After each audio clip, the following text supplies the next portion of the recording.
everyone doing? You know what I'm saying? Whenever you guys viewing this content, whenever you guys jump into the live stream, it's the boy Big Ghost Rider. This Legal Wars Live, man, this episode I never check, I promise, before I come on. I never check the date or nothing. I just hop on here, man. I feel like I be having so much to say. You know what I'm saying? But I think it's episode number 82, man. We started in May. You know what I'm saying? Gonna finish in July. About 90 days, man, or so. We doing 100 episodes, man. Yeah, we double, triple up on some days. 10 full-length vlogs this week, this Saturday, 9 a.m. Eastern Time. We have a new vlog coming out. You know what I'm saying? And then, of course, we do the short stories. Guys, as y'all come in, I ask for y'all to like the video. That helps us in the algorithm. It's free to show some love. Double tap the screen if you're on a cell phone. Make sure you guys are subscribed, which I suspect you guys are, and hit that notification bell so you could go live every time that we go live, man. You know what I'm saying?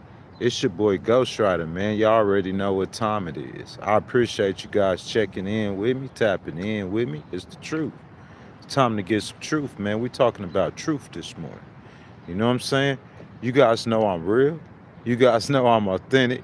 You guys know that, like, I'm not gonna come at you from no bias. That's the thing. I think that's the thing that gets me more respect than other people, because I don't have a bias.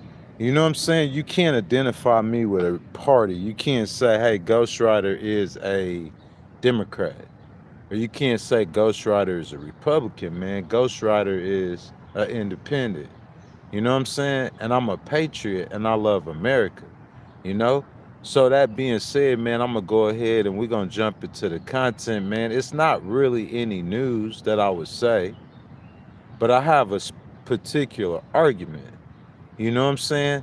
Because I'm going to tell you guys, there's no circumstance, under no circumstance, does the United States and or Iran walk away from this situation without negotiations. So I'm saying, you guys have to tell me what circumstance, under any circumstance whatsoever, can we see the United States and Iran leaving this situation without some form of negotiations? Please, someone tell me. I'm saying some people consider it to be a mistake for the United States to attack Iran because of that Strait of Hormuz, but that milk has already been spilled. You guys could jump down below in the comments as we go through Republicans, Independents, and Democrats, and let's have a conversation. That milk has been spilled. America has already attacked Iran, so Iran, for some reason, they think that they could control international waterways, which is a violation of international law. Do we know this? Do we understand this?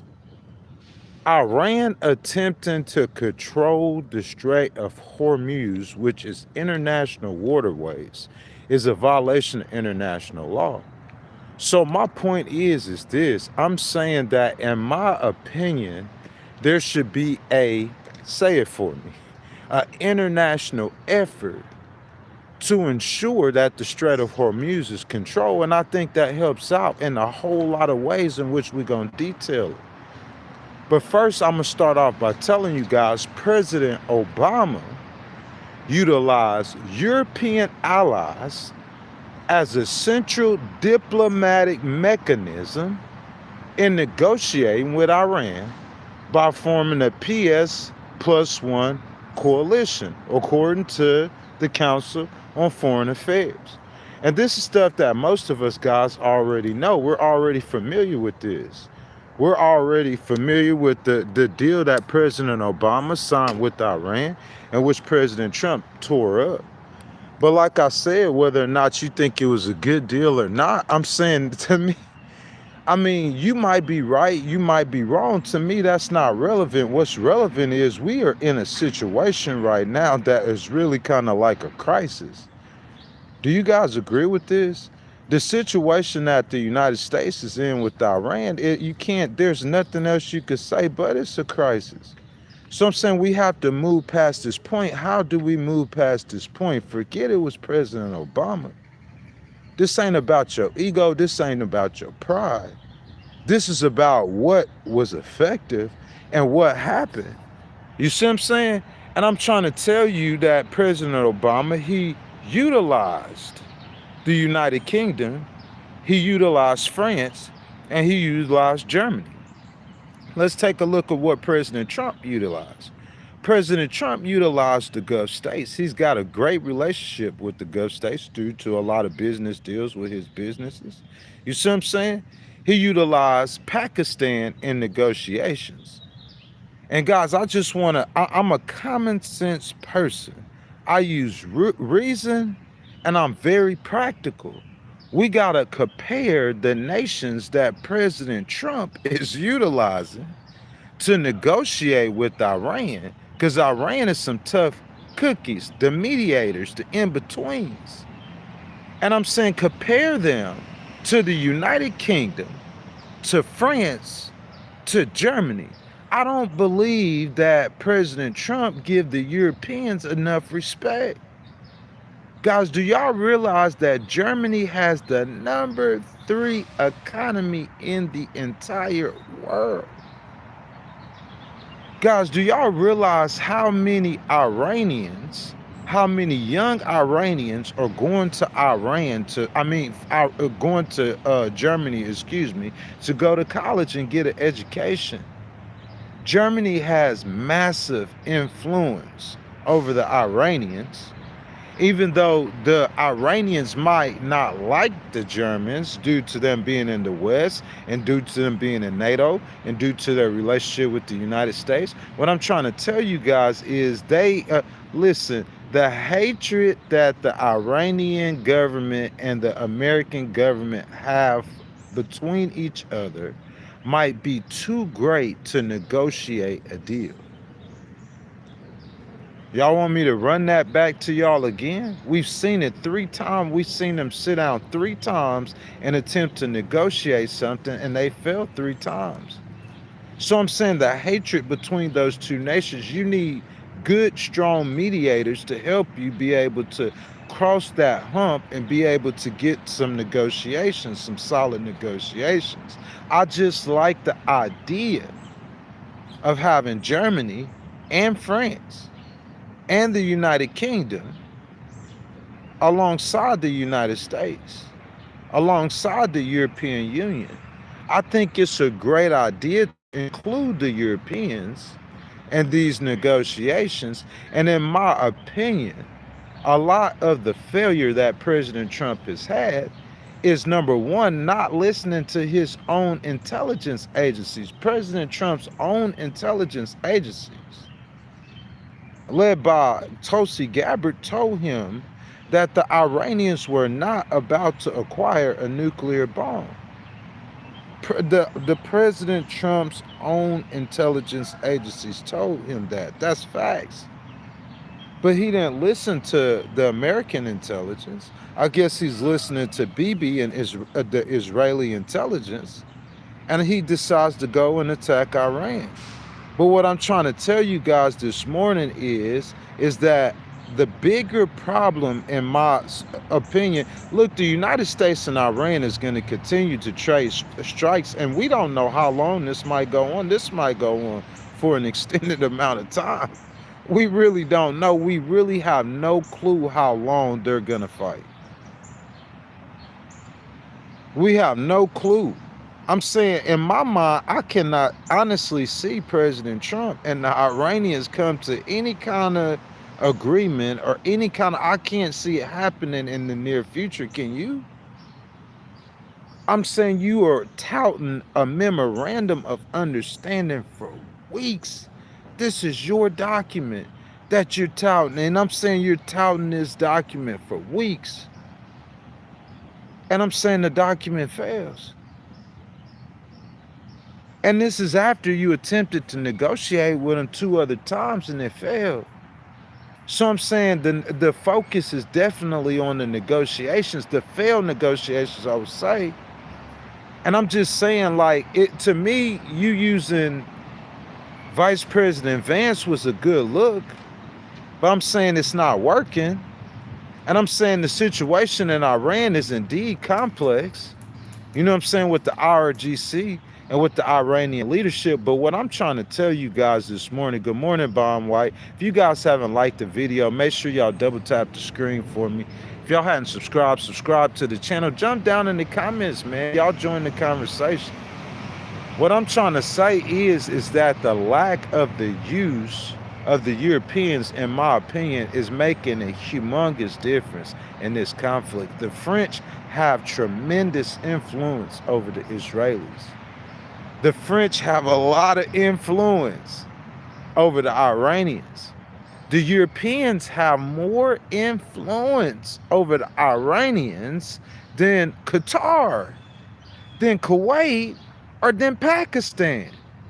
Guys, I'm not trying to hate on Pakistan this morning, Qatar, or Kuwait, but I'm saying you comparing them to Germany, France, and the United Kingdom, who have for decades been American allies. If you look at NATO, you looking at the United States having the #1 economy in the world. You looking at China being #2, that's BRICS. #3, you have Germany.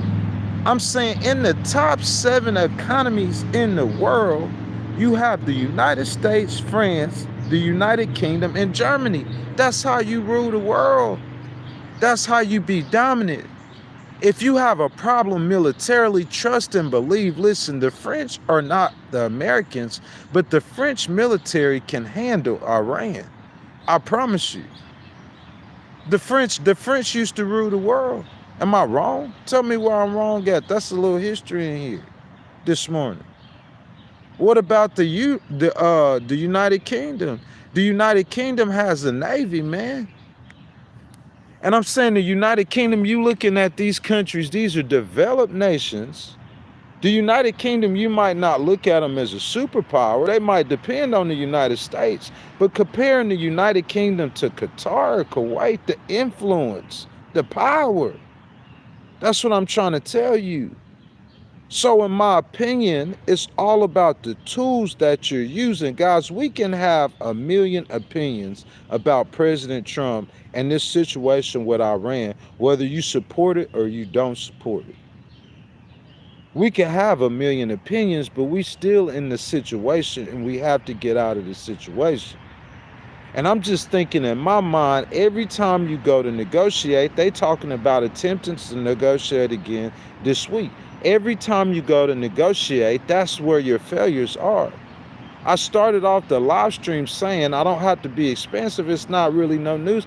There's no way in the world you can get up out of Iran. There's no way in the world you can leave this situation without negotiating. You must negotiate. You have to negotiate with Iran. You cannot walk away. So CNN obtained satellite images that shows that the Iranians are actively at those nuclear sites. You know, the bunker buster bombs that the United States dropped on those nuclear sites. Well, the Iranians are there and they have been there and they're repairing those nuclear sites. President Trump said that the nuclear dust was buried so deep that only the Americans can retrieve it. But there's a lot of people who are saying complete opposite to that. They're saying the Iranians can get to that nuclear dust. And if that's true, they are at those sites. So this is what I'm saying. What are your options? You cannot sit here and say, I'm going to bomb the Iranians indefinitely. Yes, I listened to the CNN and I heard Abby Phillips say something that made a whole lot of sense. It just makes a lot of sense, bro. We pulled the war card too quickly and we pulling it too often. That's what we doing. I'm saying if you got, and I said that too before on this channel, I'm saying if you slapping them in the face, I'm saying before the Iranians would never, this is what I said, they would never think about attacking the Strait of because they had a certain fear for the American military. They had seen the Americans in action for over 47 years. But I'm saying that fear that the Iranians had for the American military is gone. President Trump done played the card too much.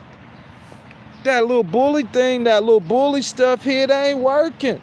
That's what I'm trying to tell you guys this morning. We have to realize this. There is no way out of this situation without negotiating with Iran. Someone tell me a way out without negotiations. You cannot leave them in control of the strait. You cannot do that.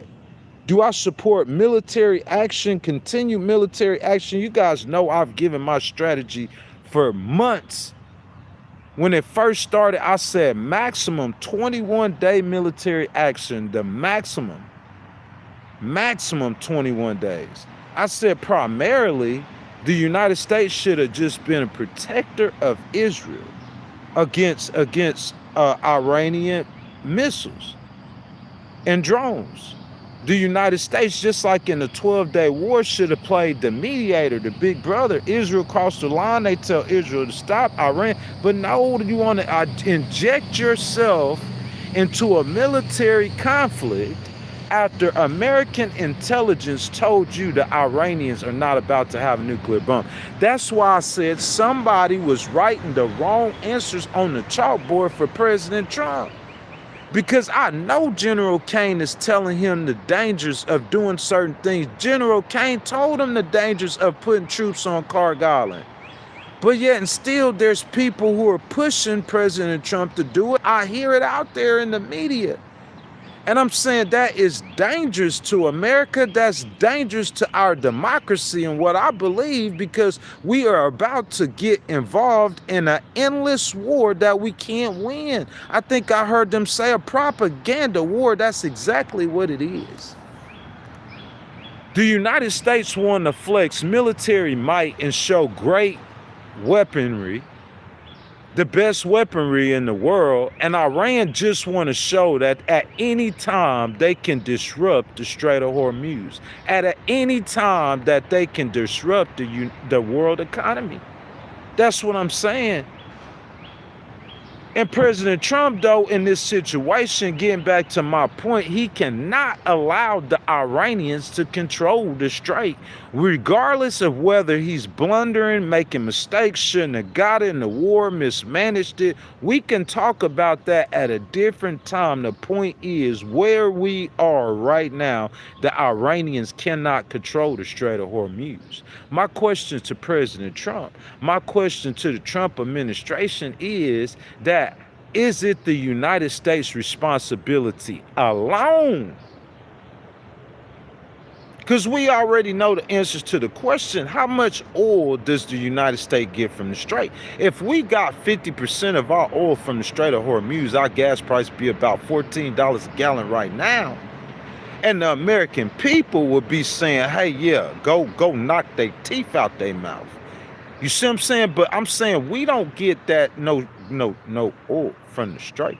That's why President Trump could put a blanket over this war, and the stock market is staying the same, if not going higher. And to this point, the price of oil or the price of gas has not risen substantially to this point, because President Trump trying to put a blanket over this war, which is smart. You see what I'm saying? But what I'm trying to tell you guys is the whole concept, everything that is riding on this entire conflict is the negotiations. You need solid negotiations. You need negotiations.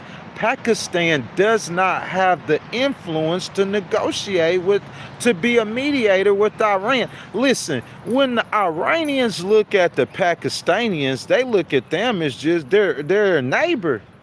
The Iranians probably think they could beat the Pakistanians in the war. They know the Pakistanians' economy isn't that good. I mean, that when the Iranians look at the Qataris or the Kuwaitis, I'm saying the Iranians look at Kuwait. If it was for the United States, they could take Kuwait or Qatar at any time.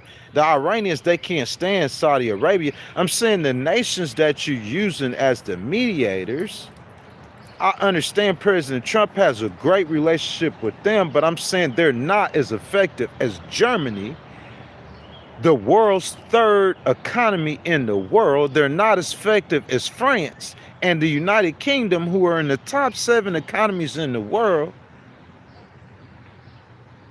You don't think France is a great military power? You don't think France has more influence over any nation in the world than Pakistan? Let's be real. Than Qatar, than Kuwait, or Saudi Arabia. That's what I'm saying. That's what you're going to get from me is real. I'm not here to entertain you. I'm here to be real with you.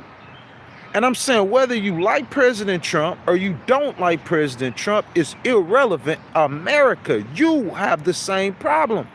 You are part of the United States of America. And I'm saying at a greater rate or a greater measure, if this situation is mishandled, it's going to cost you personally out your personal pockets.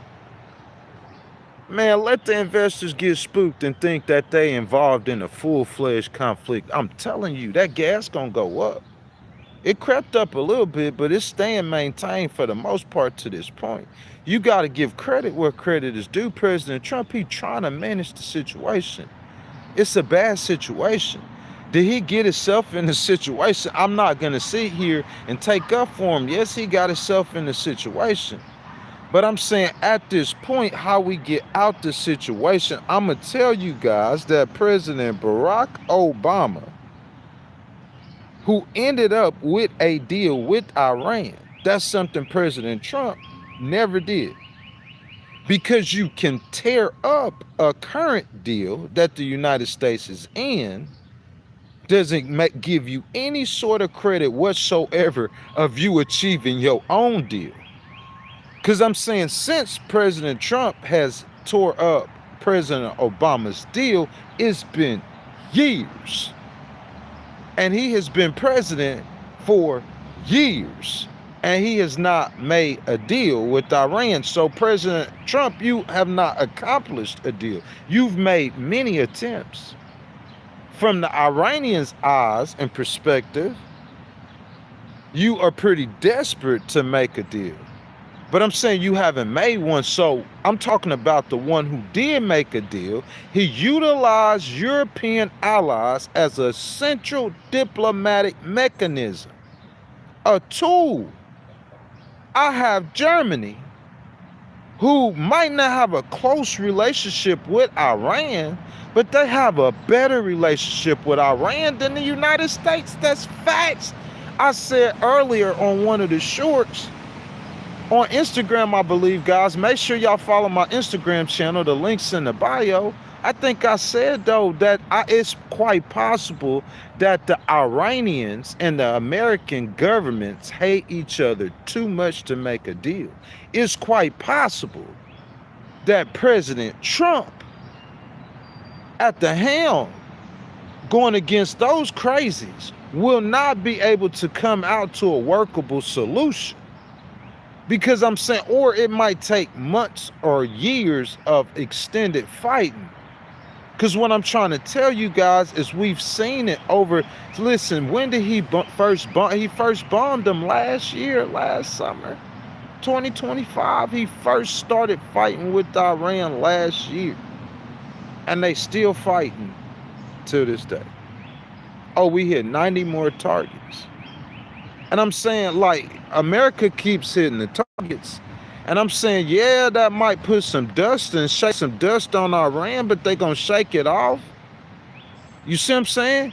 And I mean, President Trump, at some point, the Iranians, because the Iranians are, well, listen, what restarted what pretty much broke the memorandum of understanding is that the Iranians hit a Qatari tanker and a Saudi Arabian tanker in the Strait of Hormuz when the strait was supposed to be open.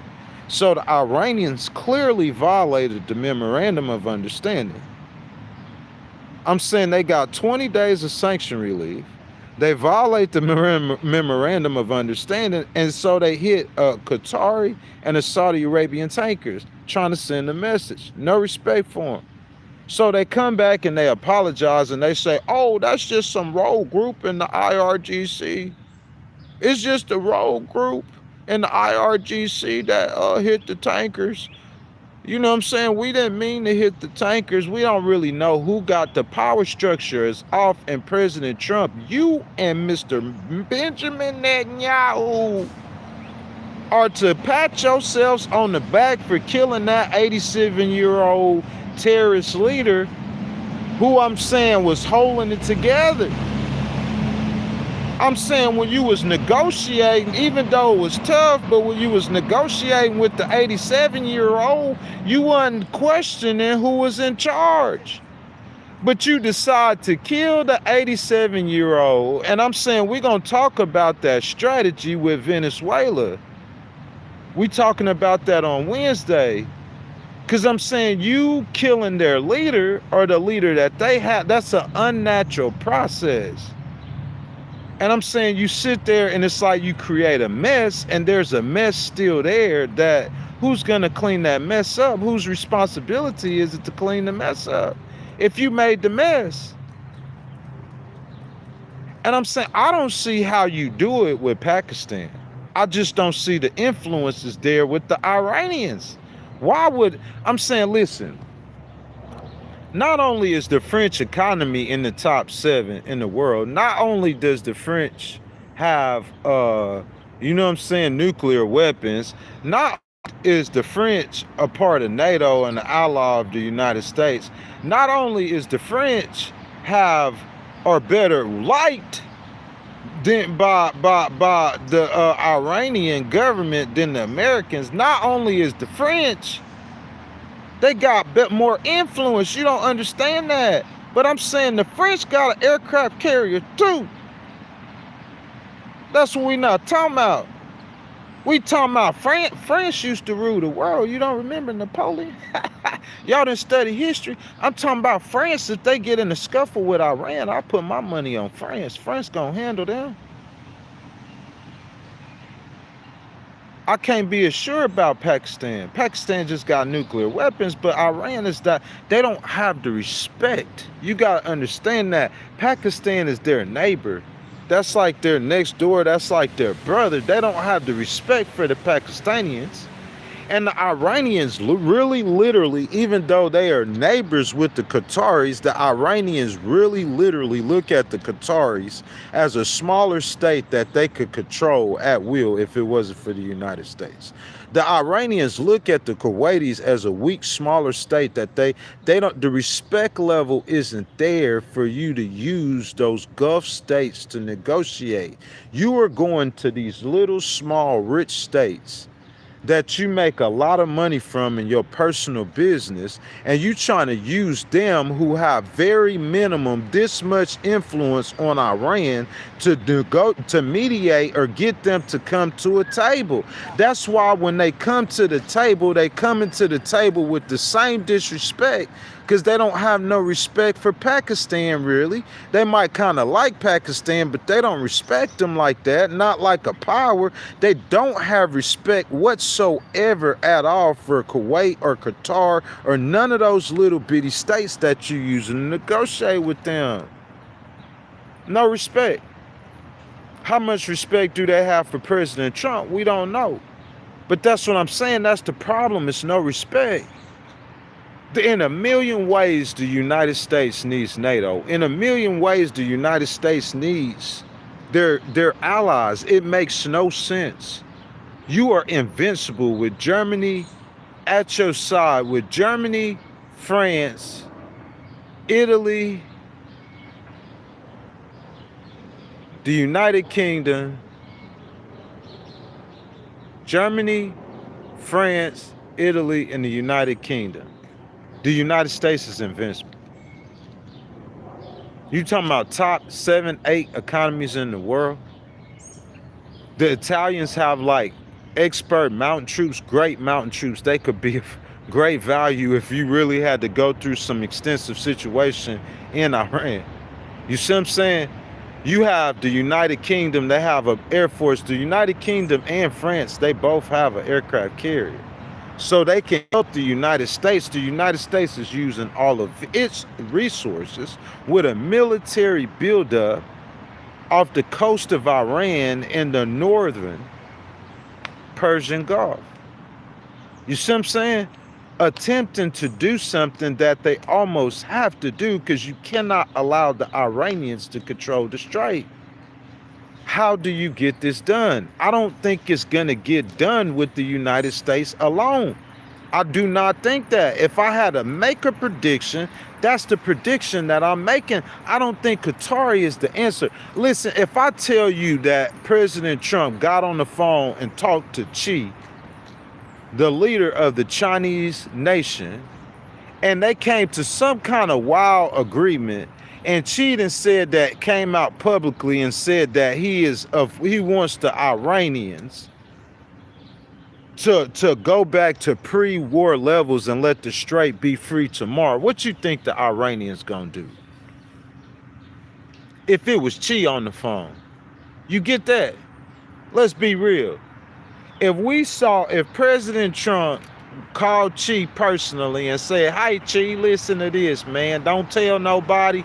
Listen, this is a secure line. I'm gonna give you personally $100 billion if you get on the phone and tell the Iranians that they gotta have the strait completely free within 2 weeks, and you completely with the United States, and you really ready to use military action if necessary." What you think gonna happen? The Iranians gonna do in the strait?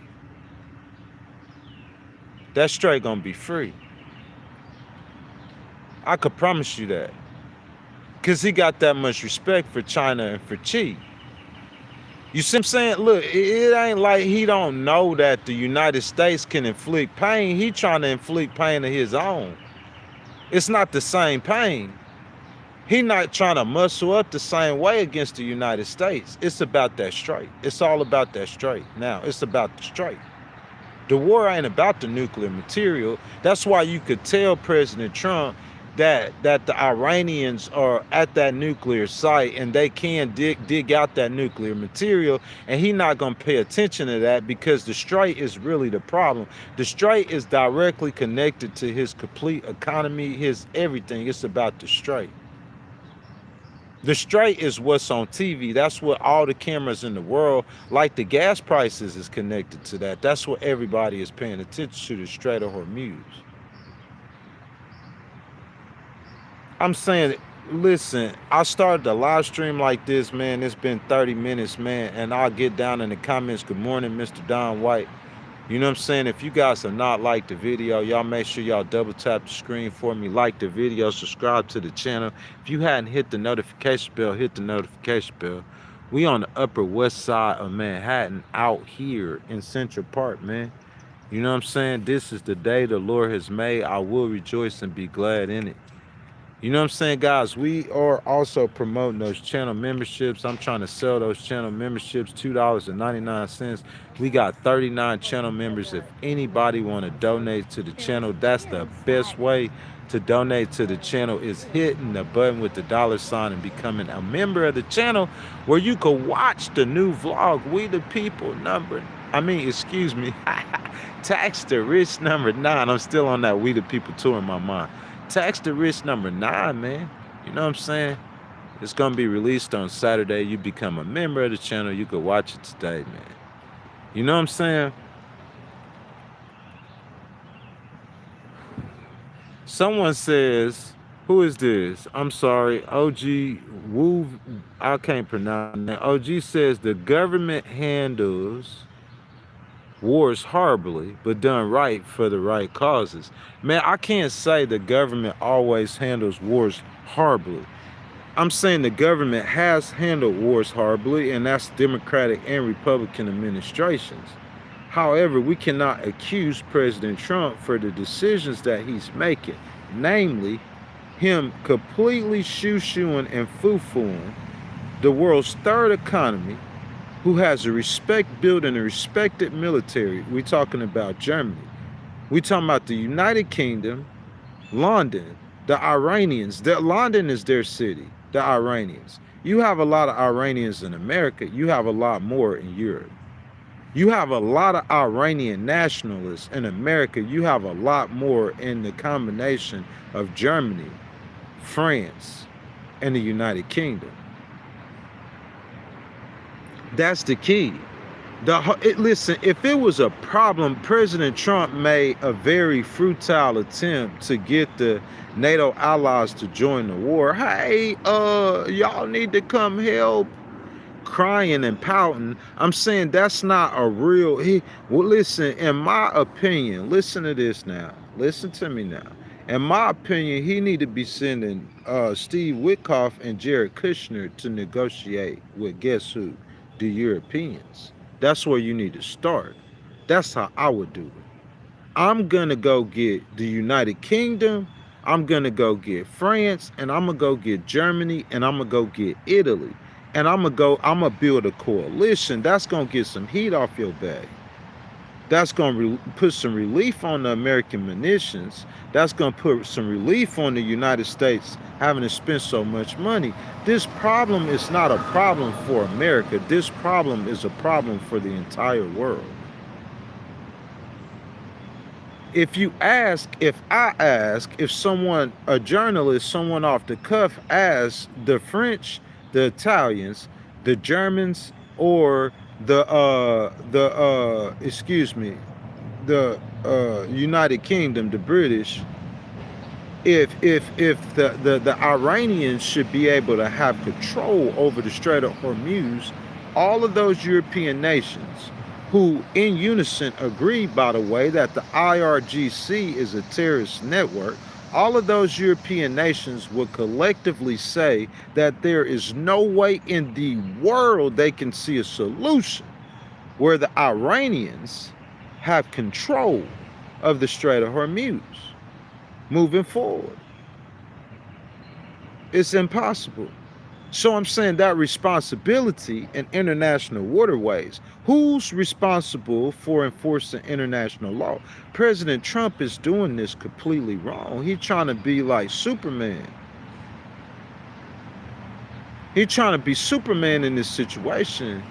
And I'm saying you stretching the United States and you're going to end up putting troops on the ground. And I'm saying you just digging that wrong hole worse and worse. Rest in peace to Lindsey Graham. Get you some new advisors. It's time God's signaling to you. It's for a new direction. In the end, there's no circumstance where you do not have to negotiate with Iran. No circumstance this comes to an end due to the Strait of Hormuz without negotiations. You're going to have to negotiate anyway. You're going to have to cross this bridge anyway. That's what I'm saying. So I'm saying another thing is, why keep trying something that failed? If I send Steve Witkoff and Jared Kushner there, and at the end we trade bombs, and I send them again, we trade bombs, it's no thing to them. I'm going to send them to Russia and Ukraine. And I'm going to get some new negotiators. You got J.D. Vance, and the memorandum got tore up. So I'm saying we need some new negotiators. Who you gonna get? You need some new mediators. Why use the same mediators where you with who you failed with your last memorandum? That don't make no sense. We need to swallow our pride. We need to eat our ego, and we need to try to win for the United States of America. This isn't about President Trump. This is about America. Even you Trump fans should agree. You shouldn't love a man or President Trump more than you do your own country. EJ, that made no sense whatsoever. No sense whatsoever. So that's where we at. Moving forward, strategy. Moving forward, what do? You go get the Europeans. You need to send your envoy to Europe. Because President Trump, he just went over there and talked to him. He talked to the NATO chief. I'm saying within France and within Germany and within the United Kingdom and within Italy, all those leaders, this war is extremely unpopular. So you got a lot of convincing to do within them, because they have to go convince, and it might cost them politically. It might cost them their head with their own constituents. Because if you believe an Ipsos poll, I believe those nations are included in a poll in which 80% of plurality of the residents of those nations are against this war. So to involve those leaders will have to go, because I'm saying mistakes have already been made. It's already unpopular. I'm saying President Trump, I don't understand the strategy, and I'm saying I don't see how you win without the European allies. I don't see how this situation is. Y'all, it's prediction. Y'all know that's how I predicted. Because I'm saying we know this situation has a propensity, it has a chance to continue. It go on and on and on and on. Let's be real. What? But let's go ask the prediction markets, the odds. What's the chance President Trump alone and the Iranians alone could sustain a peace deal past, how the longest they been so far? 2 weeks? A month? I give them 36 days max. That's what I'm saying. So I'm saying, like, the situation they got going on, the negotiations they got going on right now, I don't see how they working. You use the Qataris, you use the Kuwaitis, then who else you use? The Pakistanians, who else you use? You use Turkey, those negotiations, it's all failed. It all failed. So, hey, let's do this again. Is it about pride or is it about America? I never made a deal with the Iranians. Never. If I'm President Trump, never made a deal with the Iranians. But I did tear up a deal. But the deal that I tore up was the United Kingdom, France, and Germany, alongside the European Union, they pressured Iran into signing the deal. Yeah.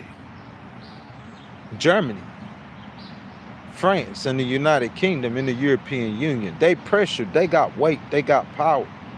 Those economies are top 7 in the world. It's a weapon that President Trump can use. The French, he asked for their help militarily, but he don't want their help diplomatically. I think the solution is more diplomatically than militarily. President Trump wants to use both, the military and a diplomatic solution. I think the solution primarily would be diplomatic. That's how it's over. Your goal is to end it. You keep using a military card, the Iranians, they're not scared of it.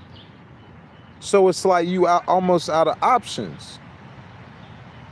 You don't have a bomb that you said President Obama was weak.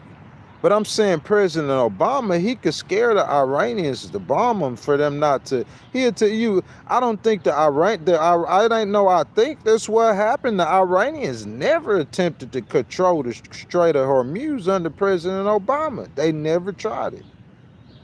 But President Obama's so weak. But the Iranians never attempted to control the Strait of Hormuz under President Obama. Hey, look, it's facts. That's what I'm trying to tell you. You used the military card. You used that. You jumped the gun. That's what I believe. In my opinion, I heard somebody say that on CNN, one of the anchors, and I agree with that. You jumped the gun. And it's like he always running or grabbing that military card. He keeps going to that same well. And I'm saying now the Iranians, that you can't, it's like it's ineffective. Yeah, you hit their targets. 25,000, how many targets? Still counting, still counting, still counting. Our Israelis and the Americans hit together about 25,000 targets, and you degraded capabilities. Of course, how can you not degrade capabilities hitting all those targets? But I'm saying, just like in Afghanistan, just like in Iraq, they ain't got to the suicide bombs yet, because they will use suicide bombs. Trust that. They will use other means to attack you. These are terrorists. See what I'm saying? They're going to fight you in a different war. But like with drones, it's like the drones is a toy that the terrorists didn't need. Evil people, that's why we need to be scared of AI. Because I'm saying that technology get in the hands of an evil person or the wrong people. We see what's happening in these wars.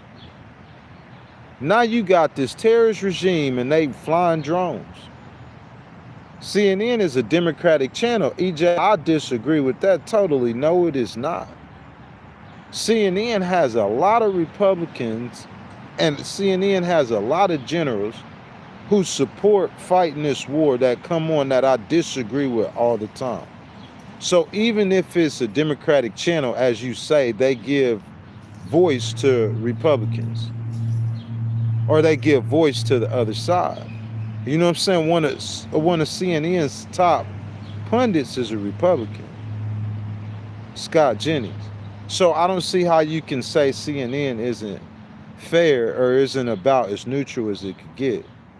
You know what I'm saying? Fox attempts to have Democratic journalists on. They do have. I ain't gonna lie, they have done it for a minute. But Fox News doesn't. Their opinion of the situation is completely a conservative slant. I wouldn't say the same thing for CNN. Someone says we never put troops on the ground. We haven't put troops on the ground yet. But President Trump is seriously contemplating Carrick Island, putting boots on the ground in Carrick Island. And I just don't think that'll work. I don't think that'll help. I think the solution, diplomatic solution, I'm saying instead of putting boots on the ground in Carrick Island, I'm saying why don't you spend that time, that energy, and that effort into convincing. It's like you got an ego. Oh man, I asked the United Kingdom to help. They said no, and I got mad. It's like if he could bomb the United Kingdom, it's like President Trump asked the United Kingdom to help in the situation. They said no, he get mad. If he could bomb them, he'll bomb them. Real talk though. Seriously, that's what I'm saying. Like I'm saying, you can't get nowhere like that. I'm saying you need them. I believe that the United States needs Europe. I believe this conflict will continue until the United States in the end will need the Europeans to help them. I think if you ask President Obama used the Europeans, which I think is very intelligent. You could argue a lot of things. You cannot argue the intelligence of Barack Obama. But I'm saying, like, if he didn't, if some president was going to go at it alone, I think President Obama would be more inept of negotiating. President Trump trying to negotiate with the Iranians himself, and it has been an epic disaster. That's where all of our focus need to be on, is the negotiation, guys, because the negotiations is what's going to get us out of this conflict. And I'm saying the way he's negotiating, how he's negotiated, the things he's done while he's negotiated with the Iranians, to this point, it has looked like he is mismanaging that situation.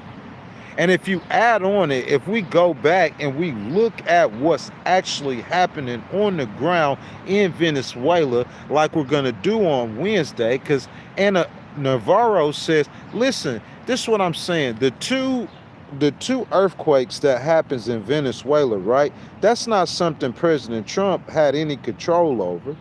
It's not like the new vice president of Venezuela had any control of it. It's not like if Maduro was still in power and President Trump hadn't snatched Maduro, you see what I'm saying? That it would be any different. Like, I would ask Anna Navarro, how would you think that Maduro would do any different if he was in power than the VP? I'm saying the Venezuela people have been suffering. That's part of the reason why we supported snatching Maduro, because they were suffering. So you have two natural disasters. Of course, their government is going to be in there. This is the same pretty much government if Maduro was in power. The same thing. They can't handle it. They need help. And I'm saying the only reason why I would say the United States needs to help Venezuela, because I'm saying that President Trump did go over there and snatch Maduro. And I'm saying Venezuela is looking like a failed state. The same thing is happening in Cuba, and you putting implying pressure. And I'm saying you are creating humanitarian crisis yourself. I'm saying when we step back and we look at the whole board, this is very important for President Trump and the people who care about President Trump's legacy. When we step back and we look at the whole board, I'm saying across the board, listen, I said this, I'm saying it's going to depend on how things end in Venezuela.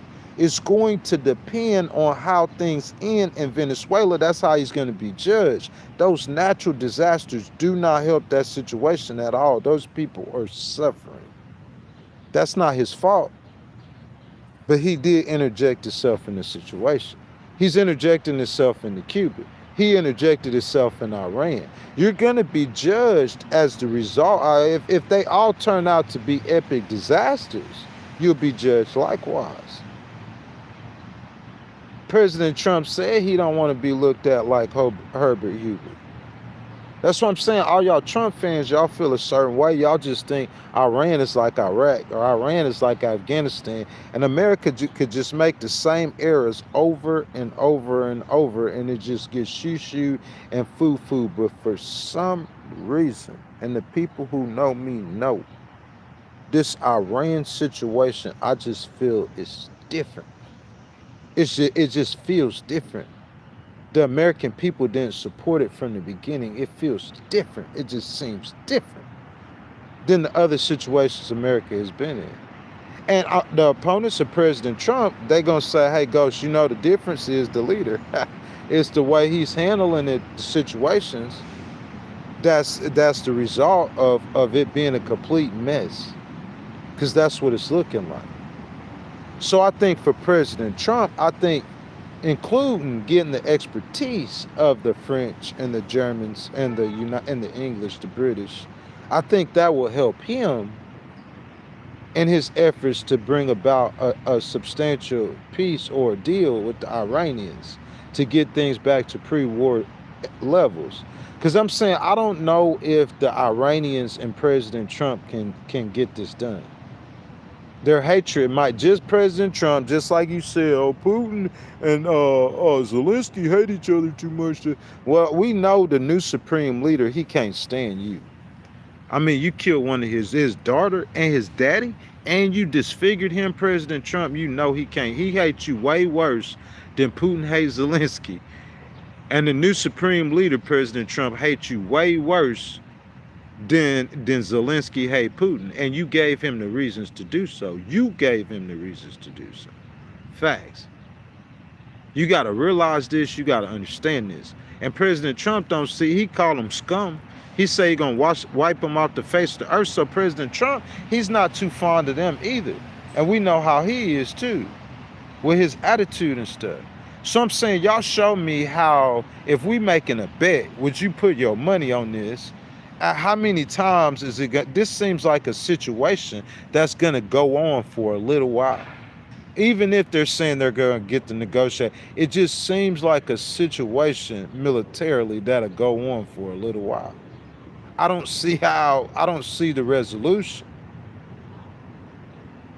And I'm saying in my mind, in certain situations, President Trump ain't listening, the administration ain't listening. I'm saying in my mind, you need I need new mediators and I need new negotiators. I tried one time, it didn't work. I tried 2 times, it didn't work. I tried 3 times, it didn't work. Why in the world would I come back with the same mediators and I'm going to go get some negotiators, some mediators who has made a deal with Iran before? Germany has the experience. They're a Western nation that's made a deal with Iran. France has the experience. They're a Western nation who has negotiated a deal with Iran over its the United Kingdom has the experience. They're well-polished nations. They're miniature United States. They have great militaries. They all have nuclear weapons. They have good intelligence agencies. The Italians have great mountain troops. The French has a great navy. They have a good air force. The same with the British.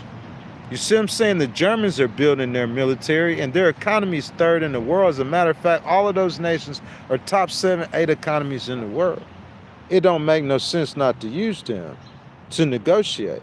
The problem is President Trump has been shoo-shooing and foo-fooing and poo-pooing on them for so long that he don't have a relationship with the Europeans.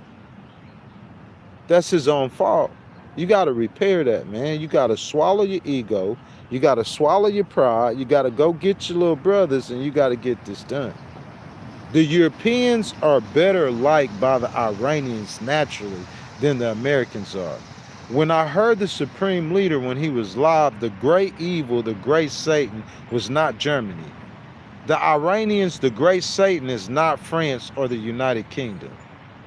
And the little Satan is not Germany. The little Satan is not France. It's the ones that you fighting right now. You keep thinking you're going to go back to this military card. A military card is a card that Barack Obama had that he didn't ever play. I don't care if you got Obama derangement syndrome. Tell me where I'm wrong at with what I'm saying. Tell me what I'm wrong with what I'm saying. So Barack Obama wasn't the commander-in-chief of the United States military. So Barack Obama couldn't, if he wanted to, attack Iran like President Trump has done. He could have made the same decision. So Barack Obama had that military force card in his hand the whole time, whether or not he going around loudmouth about doing it, whether or not he actually ever bombed them. The Iranians had some kind of fear, more fear and respect for the United States military than they do right now, because they've borne the brunt of the American air power force and they survived it. So they cocky. They're more cocky. It's like the boy cried wolf. You keep on with the military stuff. I'm saying you overplaying your hand. You overplaying your card. And I'm saying, regardless of what you're saying, listen, I say this. President Trump, he was trying to be clever. You know, he was trying to be creative. He was trying to mix in diplomatic measures with military measures to get a better deal than President Obama.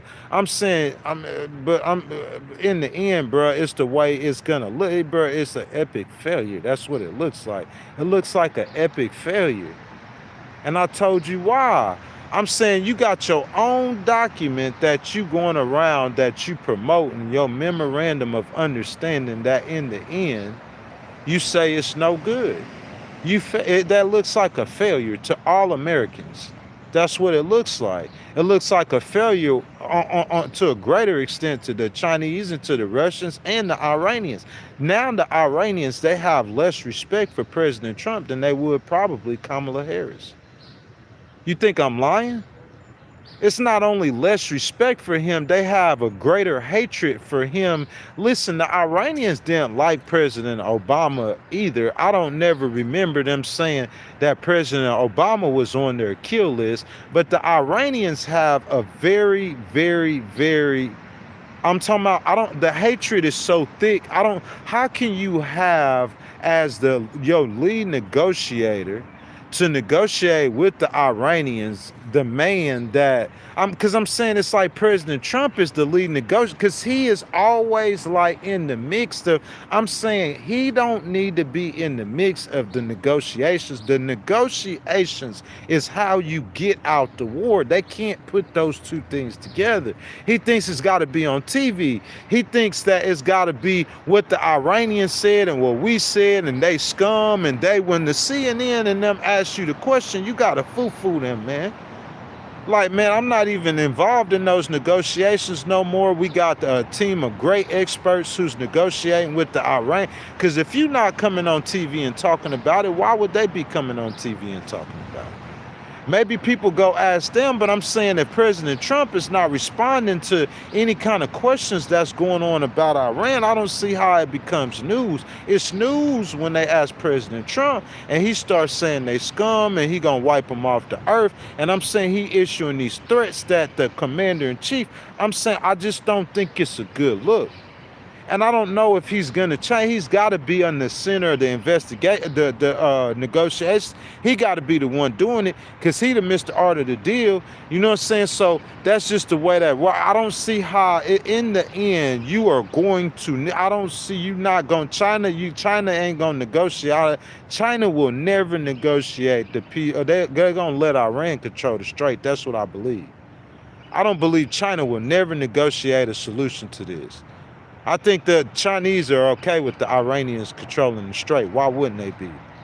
I think the Russians are okay with the Iranians controlling the Strait. Our little partner, our little brother controlling 25% of the waterway, 25% of the energy, the waterway. Why wouldn't the Chinese and the Russians be okay with the Iranians controlling the strait? I don't think you're going to get no help from them. I don't think the Iranians respect the Pakistanians enough. I don't think the Iranians are scared of the Saudi Arabians, and they hate the Saudi. They hate this, that Sunni and Shiite hate for each other is greater in some instances than they have for Israel and America.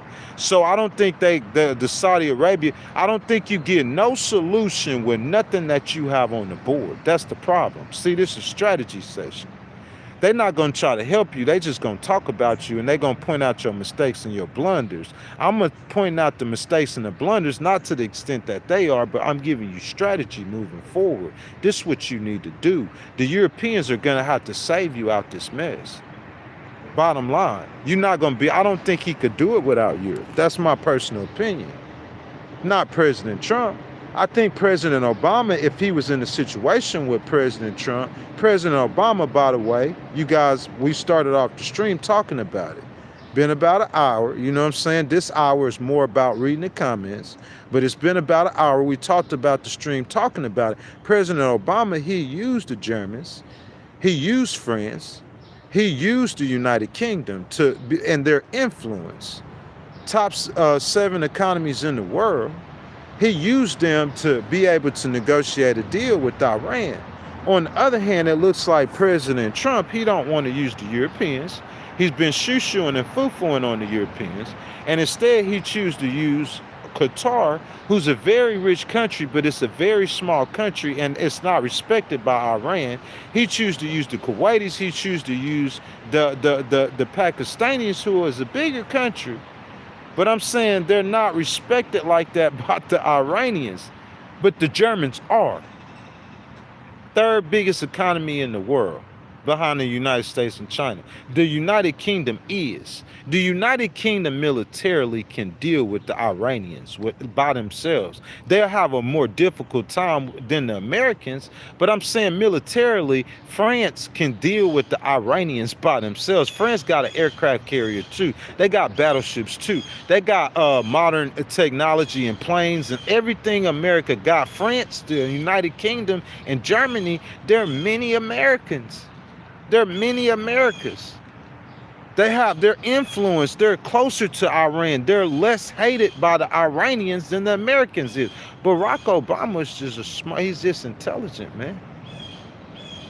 And President Trump, since he tore up the deal, he trying to do it a different kind of way. And I'm saying, like, bro, just think about this, bro. What I'm finna say is so profound. I get down deep, man. That's the difference with me. I go deep, man. I go deep. President Trump, he's sitting alone. And he's in Washington, D.C. He's in the White House, in the presidential quarters. And he in the bed. And he just thinking about, what if I did not tear up Barack Obama's deal? What if I didn't tear it up? Who convinced you to tear up that deal, President Trump? Who was the loudest voice that convinced you to tear up President Obama's deal in the Republican Party? Who was the loudest voice that convinced you to attack Iran? Who was the loudest voice? Because you know he's a human being. He 80 years old. So, you know, old people, they get very reflective. They start getting closer to death and stuff. So he's got to be thinking about, what if I did not tear up that deal? President Trump has to see that that was a mistake. To tear up that deal, it was a mistake. He should have ratified the deal. Or not ratified, codified, whatever fied. He should have justified it. I'm saying he should have corrected things in the deal that he didn't like. He should have went back to the same drawing board with the same people who negotiated with Iran. And he should have said, hey, this is a new administration. I don't like this, and this, and that deal. Let's try to work to fix that. In his first administration, he could have done that all diplomatically. And I'm saying if you could not have fixed that, at least you got American inspectors in Iran. At least you know what they doing. You could have made a deal back then if you know they was getting nuclear dust. If you should have made a deal, I'm saying you should have not tore that deal up. That was an error. That was a mistake. And since you made that mistake, it's like, listen, my arch rival, my arch nemesis is the Democrats. Who your arch rival and who your arch nemesis is in life, that one person. And you get to the point to where you challenge that one person. Y'all could say that President Trump went to war in Iran to cover up the Epstein files. How many of y'all believe that? I heard somebody say that. President Trump went to war in Iran to cover up Renee Good and Alex to change the conversation. How many of y'all heard of? But what I'm saying is, bro, how you gonna change the conversation from, you know what I'm saying, I got boogers in my nose to I murdered someone? Because I'm saying you changing the conversation to Iran, that's not a great conversation to get on for President Trump, in no way politically. Maybe it was at one point, but it's getting worse. And it's getting worse, and it's getting worse. And that's what I'm trying to tell you guys over and over and over again. We got to swallow our pride, man. It takes for you to be a great leader and not to be the same as other leaders, or not to be considered a bad leader. You got to exercise, a certain amount of discipline. You got to swallow your pride. You got to swallow your ego. You got to separate yourself for what's good for you and what's good for what you represent, what you was voted to do, which is the American people. And I'm saying, even if you want to keep bombing them and hitting them militarily, you've done the calculations to know that that's not going to be the way you get out of this situation. Because you want out of this situation. And I'm saying the way you get out of this situation, you're going to have to do it with negotiations. He's not capable of negotiating with Iran. I don't believe he is. I don't. You need help trying to control the strait. It's all factual things that I'm saying, you guys. If y'all hadn't liked the video, y'all double tap the screen for me, like the video, subscribe to the channel. Make sure you guys hit that notification bell, guys. We don't need to get lazy on the support with the channel. You know what I'm saying? Channel memberships, $2.99. If anybody want to support the channel, y'all hit the button with the $ in it, please. And your donations are much appreciated. Kerry Franklin said it wasn't a mistake to tear up that Iranian Obama terrorist deal. It wasn't a mistake. How can you say that, Kerry? I don't see, what are you saying? How it wasn't a mistake? Y'all don't realize how difficult it is to negotiate with the Iranians. President Obama did. He got a deal. I'm saying you can't get a deal. How it wasn't a mistake? I'm saying, listen, you saying it wasn't a mistake, Miss Kerry, to tear up the Obama deal. The Iranians so tough to negotiate with, he tearing up his own deals. He teared up his own memorandum of understanding. He said he declared his own memorandum ain't no good. So I'm saying you go from, listen to this. That's what I'm saying. I'm going to get deep with it and I'm going to break it all the way down. You go from tearing up a deal that was already there, that relatively kept the United States and Israel and the rest of the world and that region safe, relatively. And just because of your pride or your ego, you think, oh, I can make a better deal. That's a weak terrorist deal. And you tear up an established deal and you replace it with your first attempt is a memorandum. Your first attempt, and your first attempt failed. His attempt, it worked. Throughout the rest of his administration, Iran didn't have a nuclear weapon. Throughout Joe Biden's administration, Iran didn't have a nuclear weapon. Throughout President Trump's not Joe Biden's administration, Throughout the rest of President Obama's administration, Iran didn't have a nuclear weapon. When President Trump took over, he chose to tore up the deal. Throughout the rest of President Trump's administration and the rest of the President Biden's administration, and we back to President Trump, Iran still don't have a nuclear weapon. So I'm saying that deal President Obama had was good for something. Cause y'all keep saying, Bond White, that got my boy EJ, welcome to the channel. I appreciate that channel membership, y'all. That's what we looking for, man. That's 40 channel members on 40 members on the channel, man. That's what we need. I appreciate that love. If any of you guys want to donate to the channel, the best way to donate while we on the Tax the Rich tour is to hit the button with the $ in it and choose a channel membership, $2.99. All your donations and support are truly appreciated. But yeah, man, that's what I'm trying to tell you guys, man. I'm saying, like, if we look at the situation, you said that the President Obama's deal was not good enough. Maybe it wasn't. But what I'm trying to say is what you're not taking into account is how tough it is to negotiate with the Iranians. So let's say President Trump, he took that into account and he said, hey, I can't negotiate with them like President Obama did because I'm not going to get a good enough deal. So I got to go get the gun. So now you negotiating with the gun. But the thing about negotiating with the gun is when you negotiate with the gun, you take that card off the table. They're not scared of the gun no more. You don't have the gun in the back chamber no more. The threat of the gun doesn't mean nothing to the Iranians. Imagine if you got beef with a dude out here on these streets. And he know you got a gun, but he not scared of it.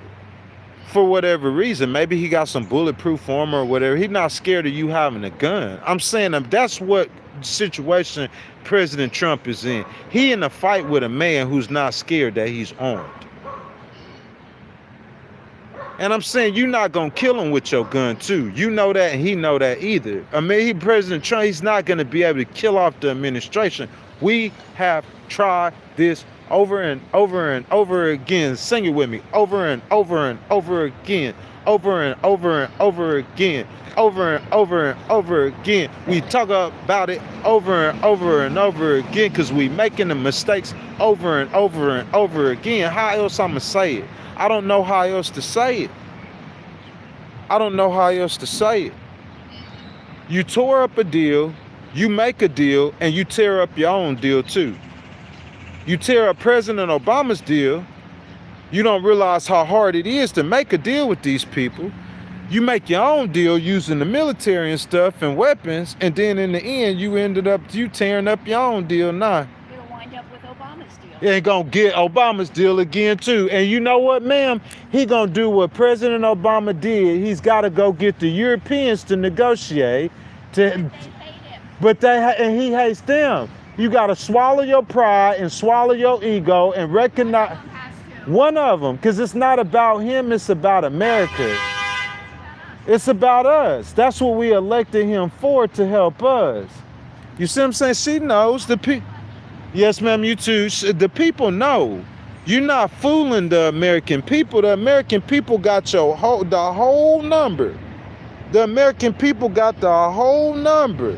That's what I'm saying. This ain't about no Democrats. Oh, you in Manhattan. Oh, yeah, that's your people. This ain't about no Democrats. This ain't got nothing to do with no Democrats. I'm telling you, you gonna see it in Texas. You gonna see it in Texas. And Stephen Miller, you could say whatever you want to about your Tellerico, but I'm saying the Texas voters are gonna have the last laugh, the last say. And in Texas, I believe Tellerico is going to beat. I believe that Tellerico is going to win in Texas. I believe that the Democrats are going to win the Senate seat in Ohio. I believe that. I'm saying, bro, think about how profound the changes we see, like overall changes. How many senators and Congress people, older ones, that's retired? Mitch McConnell. Think about Mitch McConnell. We talked about Lindsey Graham yesterday. Nancy Pelosi retiring. I'm saying Chuck Schumer really and Bernie Sanders really the old ones that still it's a change coming in America, baby. Things are different. Things are changing. It's going to be a change coming. We got change here. We got change coming. Things are not the same, bro. I'm trying to tell y'all that. It's a change coming. It's a revolution. Tucker Carlson said it. Y'all could think we crazy. It's coming to America. That's facts. I'm saying we was praying for President Trump's golden age. We was praying for a moment of, but I'm saying like we making the same mistakes over and over. This is not about President Trump. This is not, you need to swallow your pride and swallow your ego and think about the American people and roll up your sleeves and help the American people. Help the American people. The way you help the American people is you got to get a deal. Your attempts is not working, bro. Listen, I'm saying, and I'm telling you who to get. I got a solution to the problem. I'm not just saying you got a problem. I got a solution. Germany is your solution. The United Kingdom is your solution. France and Italy is your solution. That's your solution. I'm not just telling you you have a problem. You have a negotiating problem with the Iranians. Facts. The problem is there. It's well seen. I sent Jared and Steve Witkoff, and if you fail, you bombed them. And I sent Jared and Steve Witkoff, and you failed. And I'm saying y'all in a war. And I sent J.D. Vance to get a peace deal. Listen, I heard somebody said you got J.D., the vice president, sent down with like the fourth in command and control in Iran, and the RGC don't even respect the political leaders. The RGC is in control, and that's why I said you need General Kane, or you need a military man that they gonna respect, that be included in these negotiations. They gonna respect General Kane. He ain't respecting Jared Kushner and Steve Witkoff. He know who they are and what they are. I'm talking about he know what General Kane is. He know he get on the wrong side of General Kane. General Kane have been and stumped a mud hole in that boy. He got a different respect when that decorated general come up in that room, boy. I'm telling you, that's how they negotiate. The military negotiate with they've been negotiating with them terrorists, and bro, the military, that CIA, they got a good relationship with them Taliban. I'm telling you, they know them. They've been negotiating with them they've been fighting them for a long time. I'm saying you're not using the appropriate tools. I'm saying, so you got, like, why would I, again, and this ain't no hate to Jared Kushner or Steve Witkoff, why would I send we finna send Jared again? It's like you not attempting to get a deal. I'm saying President Trump in your business, if you got hotel rooms and you trying to get hotel rooms sold, and I'm saying you got, and they not hitting the numbers. They not getting it done. It's the third time. So when you go negotiating with it, it's the fourth time you got the same failed negotiators negotiating. That's your first problem. Change your negotiators. You need some professionals. That's your first problem. And then your mediators, you got these weak, rich countries that Iran know they pick on them all the time. If we gonna hit hey, listen, if we gonna hit a tanker that's coming through listen, this the calculations I'm telling y'all. All y'all gotta do is listen. I'm gonna give it to you slowly but slowly. If we gonna hit a tanker that's coming through the Gulf, or we want to close the strait, we not gonna hit no European tanker. We not gonna hit no German tanker, not right now. We not. Why we gonna bring Germany in this war? Why we gonna bring the United Kingdom or France in this war? We don't want them in this war. We want Trump by himself. That's how the Iranians talking. So We gonna hit a Qatar tanker, or we gonna hit a Kuwaiti tanker or a Saudi tanker, because they already in this war. We already be bombing American bases on, and we don't care nothing about how they feel. We don't got no respect for them. The mediators. You gonna go hit the mediators tankers. You see what I'm saying? It don't make, they don't have no respect for Qatar. Not the Iranian, the RGC, they don't respect America. They got respect for China, that's their big brother, but China not going to, China want them to control the Strait. Why would China tell Iran not to control the Strait against America? That don't make sense. President Trump, he tried that going to China. He know Xi not finna help him. He went over there to China and Xi was threatening him. She was telling him, if this Taiwan, if you try that, it's gonna be dangerous for everybody. I mean, you think about, if I was, the calculations for Xi is if I was gonna ever try something against Taiwan, I know my military not ready, but I think this about be the time. And you got the Europeans, you done shoot and foo-fooed and poo-pooed and flicked your nose, and you need them now. And I think I said that on one of the vlogs. Member of the channel, EJ, you could go watch it. I said one of the vlogs that you putting tariffs on your friends. That's what we started off doing. Going to scold them. There's a reason why we use the Europeans. It's Germany. That's the bro. Imagine if you had the mentality of ghosts. Where the military at? Where my military people at? Strategic. Go get the strategy. The mentality of ghosts. In the West, the Germans got the third economy in the world. It's the United States, it's China, and then it's Germany. So I know if I'm in the West and I got the top economy in the world, the number 3 is Germany. So I'm saying, how you gonna box in the number 2? Think about that. Look. You want to stay dominant as the top economy in the world, financial wars, okay? The top 7 economies, all your boys besides like number 2, and you see what I'm saying? Like you got France up here, you got the United Kingdom, all top 7.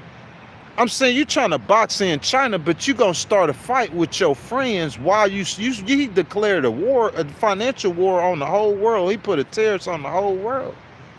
What? I'm gonna go get the 3rd economy. I'm gonna get the 4th economy and the 5th with Japan in there too, but we not include Japan in there because the military situation. I want the military powers with the good economies. Miniature Americans. I'm gonna go get them economies. And I'm gonna put them together, and together we're gonna go after China. They're gonna be my friends. They already in position to be America's friends. He didn't have to do nothing but come in there and be cool to him and cool with him. That's all he had to do. And you in position to control, to dictate, or to achieve whatever you trying to achieve.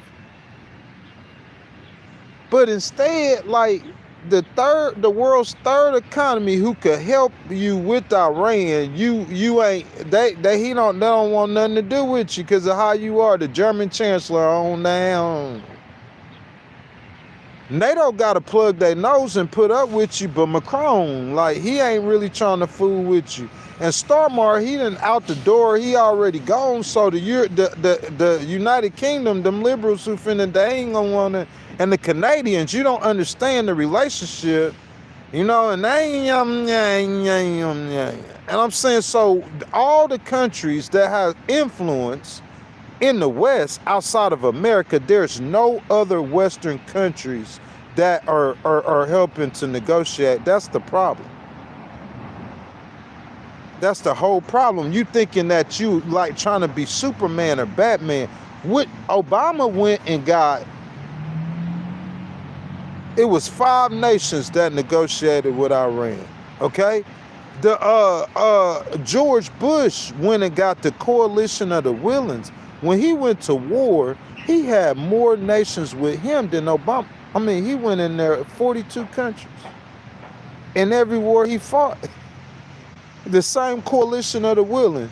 George Bush went and got 42 countries, 42 nations, all of these nations we talking about. And George Bush said, hey, listen, not only are we going to go attack Iraq, he went and got them same 42 nations to go and overthrow the Taliban. And I'm saying, so all these other presidents, even we could say President Bush might not have been mad successful in his attempt, but I'm saying he still went and got help. He went and got other nations. President Trump hadn't called who helping him? Israel's not help. That's Israel's war. I'm saying, where's NATO at? Where's the Europeans at? It don't make no sense at all. He looking at the Chinese and the Russians like Russia or China cannot beat Europe by themselves. I promise you they cannot. We see it with Russia and Afghanistan. They depend on America, but the Europeans realizing they got to stand for themselves. You talking about, I don't know if you put all their GDPs together, them some rich countries with powerful, they got weapons too, just like America. They got aircraft carriers and they got atomic weapons too. France don't have that many atomic weapons. They don't have that many aircraft carriers. And they had influence over Israel, France. You feel me? They had influence in the Middle East. It only makes sense. In the end, you gonna make Obama look like a genius. That's what you gonna make him look like. But it's like ABC. But President, you done tore up the man deal, so it's no way in the world. Like I'm saying, I think if you look at 2 years, listen to me now. I'm telling you, I'll go deeper than everybody else. If you look at 2 years of negotiating, the French and the Germans and the British, they like, man, we spent all this time to go and like when you tearing up that deal, it's like that's a spit in the face to them. So how could you go to them asking them to negotiate a new deal? Because in the end, you're going to end up with, like this lady who said passing by in Central Park. In the end, you're going to end up with the same deal that President Obama ended up with. And you're going to need the same people to help you negotiate the deal. And listen, until then, how many of America's munitions you going to use? Until then, how many American troops going to die? Until then, how many? I'm saying we all know this. Everything I'm saying, we know. Y'all hear it's been like I can't count the number of people in city. We all know everything I'm saying. We all know this.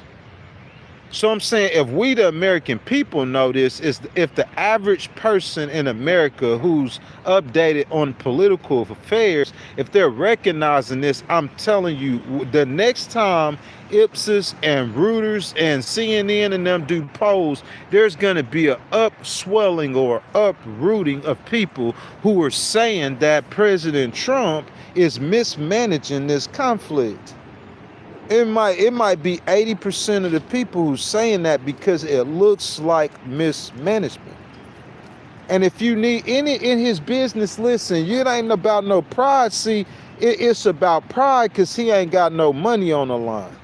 I think that's the difference in his business. In his business, he will have billions on the line.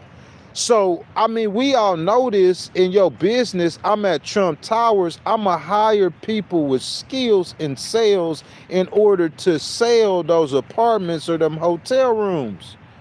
I'm going to hire people with experience in negotiation and who don't have no skin in the game, that are professional, that's going to be able to negotiate a deal with hardliners. But you want to be on TV, you want to be about the bombs, like you the world power and got the final say. That ego and that pride, there's a price to pay for that. Rest in peace, Lindsey Graham, but he don't have that. You don't got that voice in your ear no more, President Trump. I'm saying who? Stephen Miller? Who advising you? We know what John Bolton stand. I'm saying who in your ear, man? Because I'm saying we got to snap up out of this and we got to wake up out of this, because if you don't snap up out of this and you don't wake up out of this, when them Legos tumble, they're going to tumble in your favor or out of your favor. I don't think it's going to be a split decision. I don't think it's going to look like, okay, he did good in Venezuela, but, you know what I'm saying, he did okay in Cuba, but Iran, he could have improved. I don't think it's going to look like that. Either you're going to be a champion and a hero, you did the work in all three, or it's going to be an epic failure across the board on your foreign policy. And I'm telling you, the American people are going to run from a President Trump that is on the war hunt. President Trump on the war hunt. He think you ain't gonna be able to throw them elections. If you throw the elections and the Republicans remain in power, the American people are gonna revolt. That's when you're gonna see the streets gonna get, the American people gonna turn up. It's gonna be an utter chaotic mess. You can't take the American people voice from them. I don't think the military gonna allow that to happen. Because if you take the American people voice from them and the Democrats don't take over, I'm telling you, chaos is behind that. Because they're going to look at what other two do they have. Like right now, they think that we could go and wait and vote till November. But if you pass a law that takes their voice from them, then they don't think they could vote in November. They're going to go get the strap next. I'm trying to tell you, you think it's a game if you want to.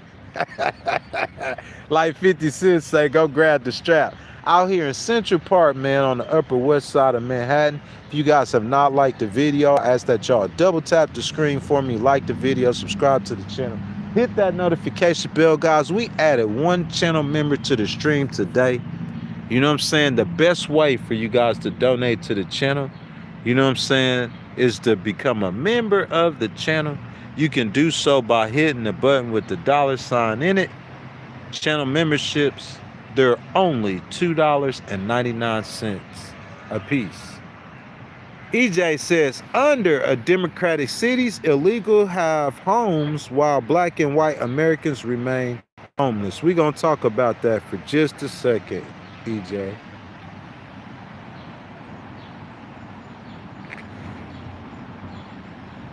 EJ, under democratic cities, homeless cannot even get housed in Republican cities. You talking about what happens in the democratic city. I'm saying I'm in the democratic city right now and anybody can get a bed. And if you stay in the bed long enough in New York City, you'll get a voucher. I'm saying in the Republican city, I heard stories, people in the Republican cities, they can't even get a bed. In a shelter, they can't even get a bed. They gotta sleep on the streets in Republican cities. So I'm saying, like, I know, EJ, you might have a fact or two about 1 city or 2 cities, but America's a big country. And I'm saying you gotta look at that. It's not what you think. If you look at the economies in the United States, who got the #1 economy in America? It's a blue state. Congratulations to Texas for their rise, but New York is #3, and you got the cities with the largest economy. They all blue, so that's not factual. You're gonna have more homeless people in the city with 9 million people, 10 million people.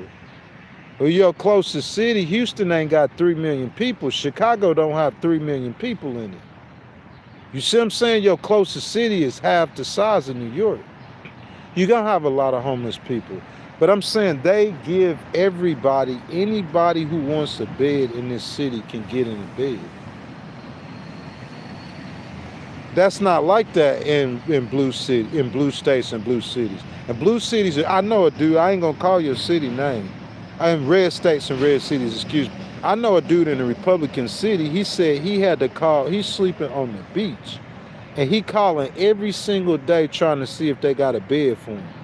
And they ain't got a bed for him. He calling every day. I'm saying in the counties surrounding New York, in the state of New York and in Connecticut and, you know, in New Jersey, in the New York metro, I'm saying they have drop-in centers to where if you need a shower, some food, and don't want to sleep on the streets, you could go sleep in a chair or in a cot.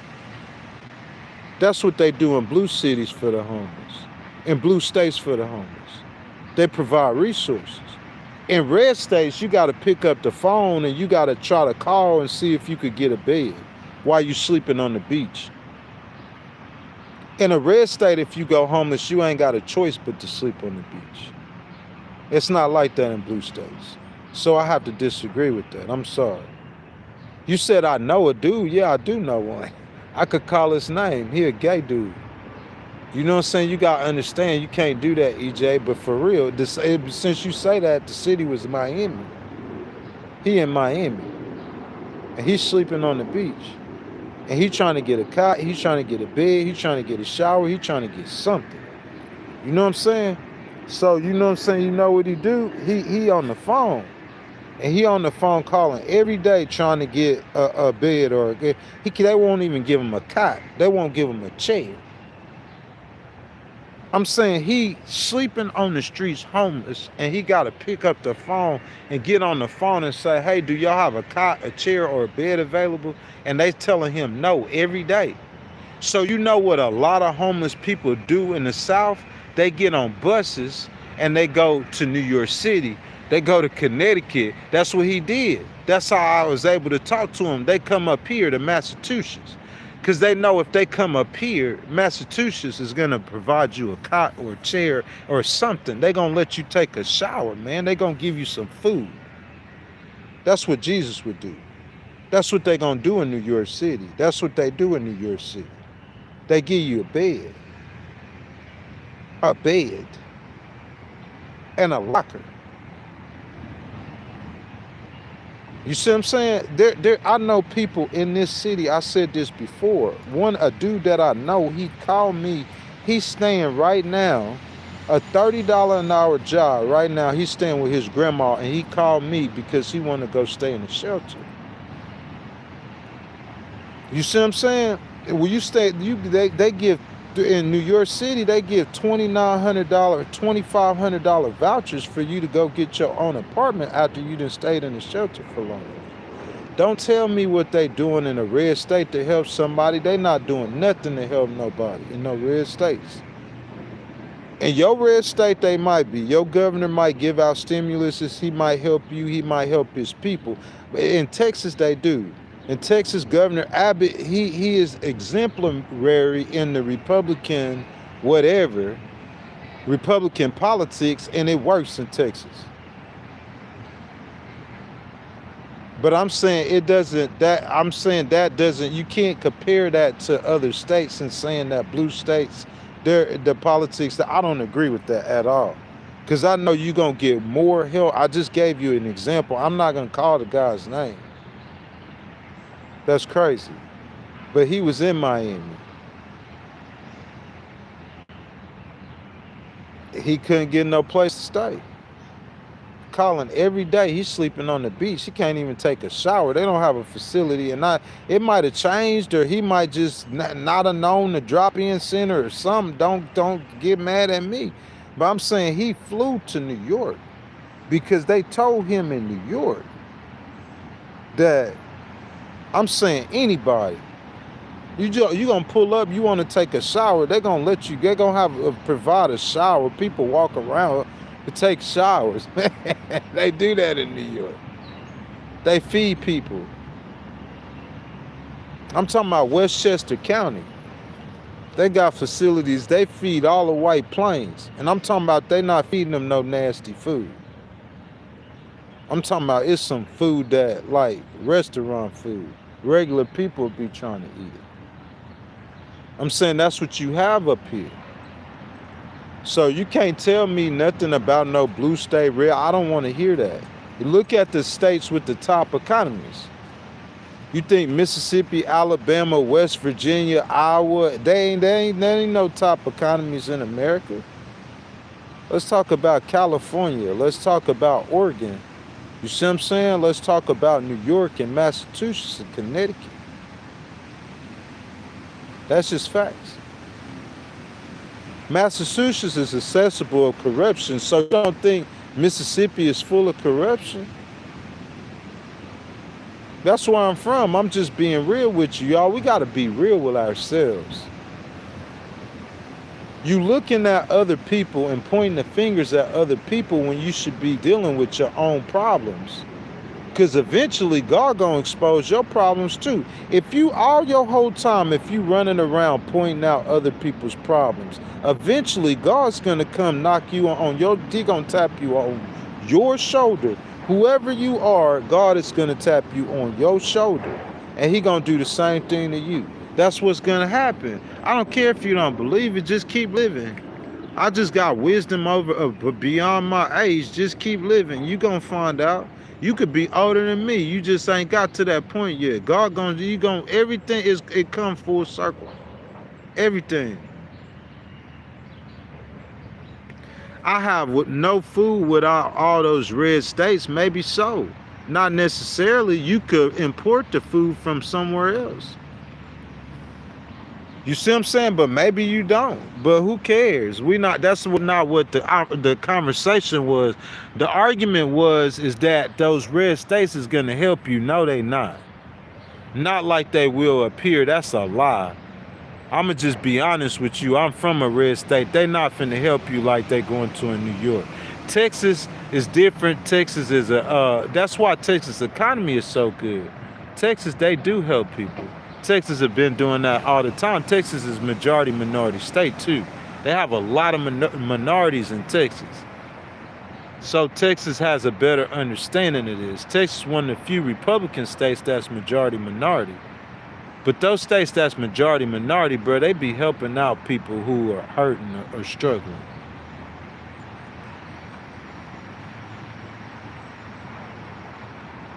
EJ, bro, you offended me by saying that, but I mean, it ain't nothing I could do when I look down there and see that you are, you know what I'm saying? My wisdom does not come from CNN, bro. That's not facts. That is definitely untrue, bro. It's not factual information. You know what I'm saying? It is not factual information. Like my wisdom comes from university, bro. That's just fact.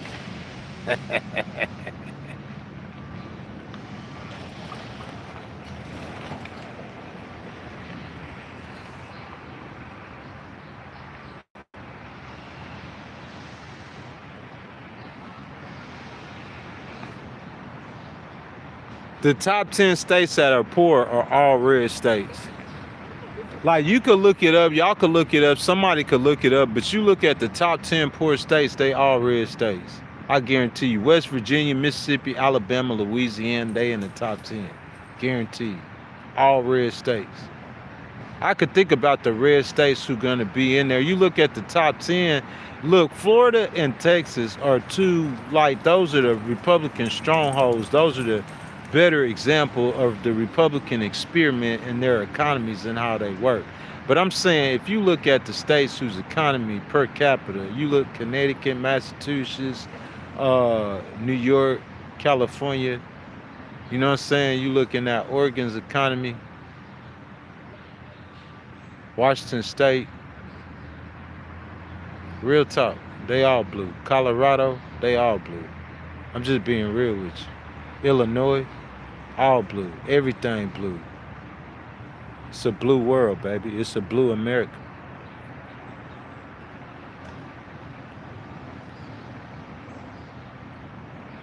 I got a Democrat in here in this stream that's loving it right now. I'm sorry.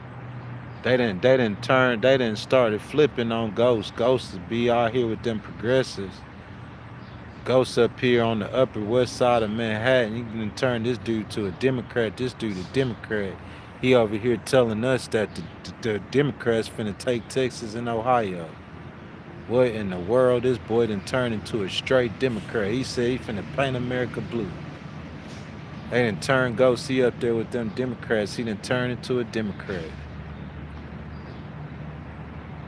Alabama, Mississippi, South Carolina, Tennessee, Oklahoma, etc., etc., etc. Poor, poor, poor, poor, poor, poor, poor. Bro, let me tell y'all something. I stayed in Tennessee for 3 weeks. July 15th, which will be in a couple of days, will be 1 year since I left my mother's home in Mississippi.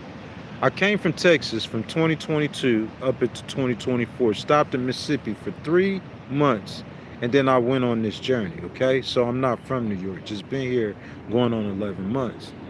I started in Tennessee for 3 weeks. Tennessee is a beautiful state, one of the most beautiful in the entire nation. But Tennessee is the people in Tennessee. You have like I was in Knoxville, so around the University of Tennessee, you have a culture. This is the richest country in the world. You have a culture of preppy, richer. You know what I'm saying? You know the types. That's where I'm from, Ocean Springs, Mississippi. It's famous right now due to a lot of things going on in the news. Rest in peace to Nolan Wells. Shout out, you know what I'm saying? My boy, it ain't no way he could come to a town I'm from, Al Sharpton, and you know what I'm saying, the General, Benjamin Crump, mad respect. You know what I'm saying? We gonna get to that though in a minute though. But look, what I'm saying is I went to Ocean Springs 3 months, and I stopped in Tennessee for 3 weeks, and I'm telling you, bro, no. I went behind a grocery store. It's a girl like sleeping on the ground. I'm talking about you can look. It's a different kind of poverty. Them people you see sleeping on the bench in New York, they want to sleep outside. During the wintertime, everybody come inside in New York. But in the summertime, it's people who want to sleep outside. In the wintertime, some people, but most of them come inside. What I'm saying is New York, the city of New York, they provide a safe havens for the homeless. You can't say that. And bro, you would go down to I'm not gonna call no state, but look, they called it Alabama, Mississippi, South Carolina, Tennessee, you know. So you go to one of these states and they'll have one homeless shelter per 300,000 people. The homeless shelter got 15 people in it. Everybody else that's homeless, they outside. They don't even try to go inside in Tennessee or down in Mississippi or Alabama. You just got people who sleeping outside. They just accepted being homeless. They gonna be outside. Ain't no getting no voucher. Ain't no getting no moving up and improving your life. It's people homeless out here, like I'm saying in New York. They give them vouchers. If you homeless in New York, they gonna give you a voucher for an apartment within 4 months. They don't. Where else they doing that at? What red city they do that in? I'll wait for you. Tell me what red city that they're gonna give you a city. We not talking about a voucher from the federal government or Section 8. We talking about from the city. The city will give you a $3,000 voucher if you homeless. It's people who go get in the system just to get that voucher. That's what I'm telling you. I know a guy. I could call his first and last name. He stayed with his mom. He made $30 an hour. He jumped in the system to get that voucher. He not really even homeless. That's what I'm saying. You got people in the system, in this system, they're not like dirty clothes, and it's a different world. You don't even understand it if you're from the South. Because I used to be from the South, and when you describe people that's homeless, you only think of one type of homeless person, the type that you see on the park bench up here in Manhattan. You see what I'm saying? That's dirty or scrubby or on drugs. That's what it's different up here. Because they give people vouchers, so you have to go through a system to transition to something better. I don't know any system like that in the South. Like in New York, they provide an opportunity if you hit that spot for you to get up. They don't have no opportunities like that in the South. They're going to tell you to go get a job if you got a mental disability. They're going to tell you to go get a job if you know what I'm saying, if you a drug addict. How a drug addict going to get a job? How somebody doing cocaine or they're addicted to crystal meth or crack, how they going to get a job? They need some help. They need a psychiatrist. They need drug counseling. Yeah, the city of New York, they do that. What your city do? You said they not doing that up in Tennessee. Nah, no, they not. In the state of Indiana, the minimum wage is $7.25. They still jobs that are hiring people to work for minimum wage, and I already know that. It's all the red states. Arguing where the allies give you more money. No, I'm not. I'm not saying that. I'm just saying the allies, the Europeans, are better, well equipped to be able to negotiate and mediate this situation with the Iranians. It'll never be a Christian country unless the homeless are housed. And that's facts. How can you say that you are following the ways of Jesus and in the Republicans, you got members of the Republican Party in Congress say you want to euthanize the homeless? That don't make no sense. It don't make any sense whatsoever. I'm able to help a politician or advise a politician domestically in dealing with the homeless. I understand the system. I understand the system to where they make money in California. They getting enriched. $50,000 to $80,000 these shelters and places are making to help keep people homeless.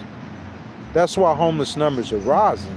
It's not that they're not housing people. In New York, they are housing people. I'm telling you, I know this for a fact. I could take you right now. I could interview a guy who was homeless in New York, and within 6 months he's getting an apartment. He ain't homeless no more. He signed a lease right here in New York within 6 months. He ain't tell him he didn't have a bed. He went to a facility and they gave him a bed immediately, same day, within hours. And then within 6 months, he got a voucher and he getting an apartment. A lot of these people he ain't got no job. 21 years old. And he got an apartment.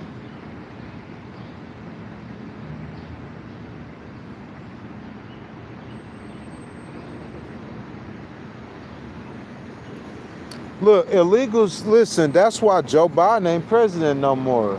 Who's dodging that topic? I'm not dodging the topic that illegals get more benefits. That was a federal level thing. That wasn't the city of New York.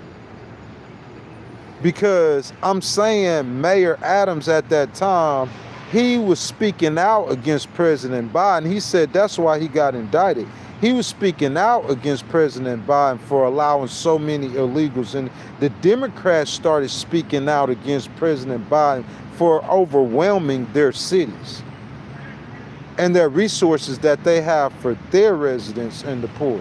The Democratic governors, I heard Governor Hochul speak out against how many immigrants was being allowed into America. I heard, that's why I'm so solid in my arguments. If you hearing a Democrat saying that our system and our cities and our governments are overwhelmed because there's too many people, you know they're not lying. Why would they say that? Governor Hochul, there's only one reason for her to say that, because that was facts. There's no political reason for her to speak against a Democratic president.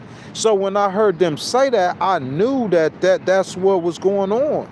He just allowed too many illegals in. I'm not hiding that. I've said that a million times, EJ. Ain't nobody saying so, but that wasn't the city of New York doing that. The United States federal government doesn't make it. The city of New York says that it's a law that every single person is supposed to be able to get a bed. Every person with a heartbeat gets a bed. What other city you have a law like a law?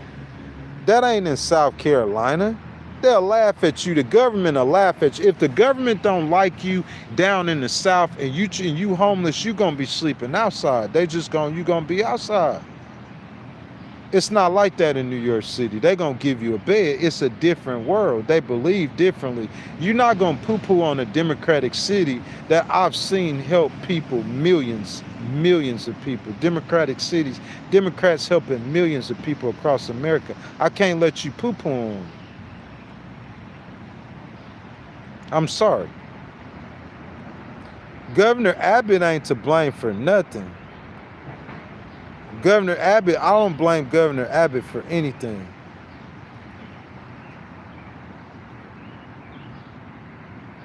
You said who anyone voted for? Pre-2020, most of us would agree on immigration. The liberal petty opposition against everything the Republicans did around that time has been a curse, and that's just unfortunately true. EJ says, look, man, I live in Chicago, the most democratic city in USA, home of Obama. I know what I'm talking about. The city is failing. What does that mean? There's a bunch of, so no Republican cities, EJ, is failing. That's what I'm saying. You saying no Republican cities are failing. Well, you saying that, bro? Listen, you could look up any numbers you want to, EJ. The Democratic cities have more money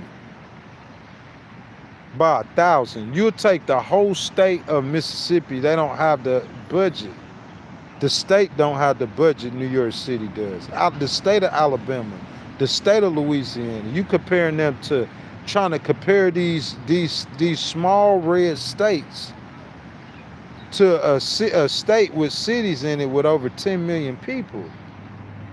I'm saying if you take New York City out of New York and you just look at the state of New York without New York City, you still got Buffalo. Without New York City, you still got Syracuse.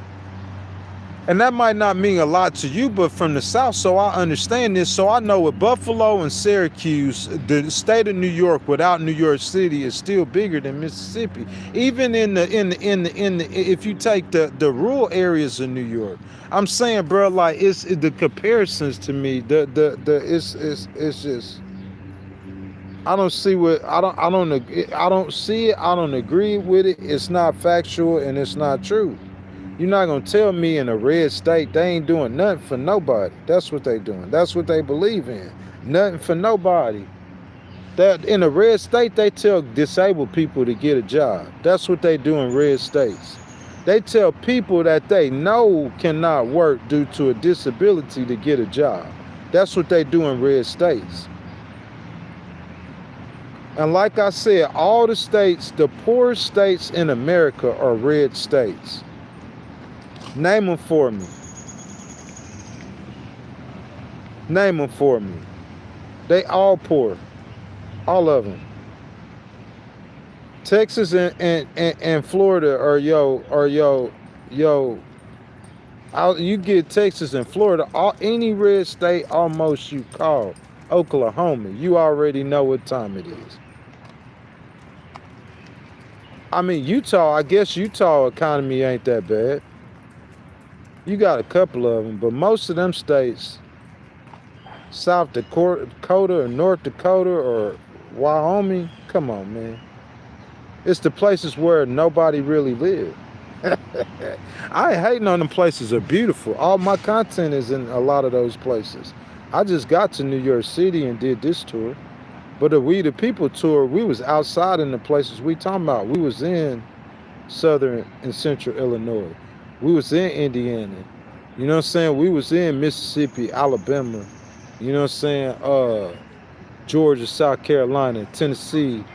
You know what I'm saying? Before we got up here to Michigan, it's like once I got to Michigan, you know what I'm saying? I wasn't in the South no more. But I was Kentucky, bro. I was right there off the Kentucky border, 20 miles off Kentucky. You want me to tell you how poor the people in Kentucky are? Red state Kentucky. I'm talking about before your blue governor. You want me to tell you how poor those people are in Kentucky? It's not a difference. It's a big difference. It's not the same. When you look at a rural area in New York, is completely Ithaca is doo-dooing on almost any rural area I've been to in the South. Almost, not all of them. It's a bunch of beautiful places in the South. But when you start talking about economics, that's going to change the conversation. You got money in the South, it's not money up here. You do is a millionaire in the South, he's not going to be a millionaire probably up here. Yo, rent, you're going to be paying $12,000, $15,000 in rent.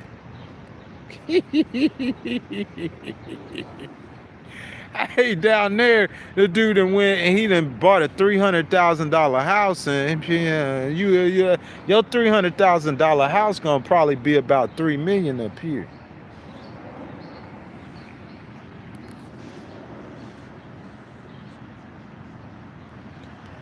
If you guys haven't liked the video, y'all double tap the screen for me. We right at 2 hours. We've been streaming, man. You know what I'm saying? We added a channel member.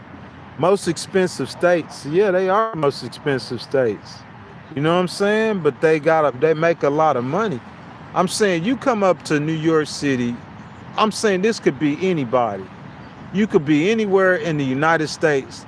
You don't have to have a mama or a daddy. You don't have to have a family. You don't have to have nothing. You just be completely down bad.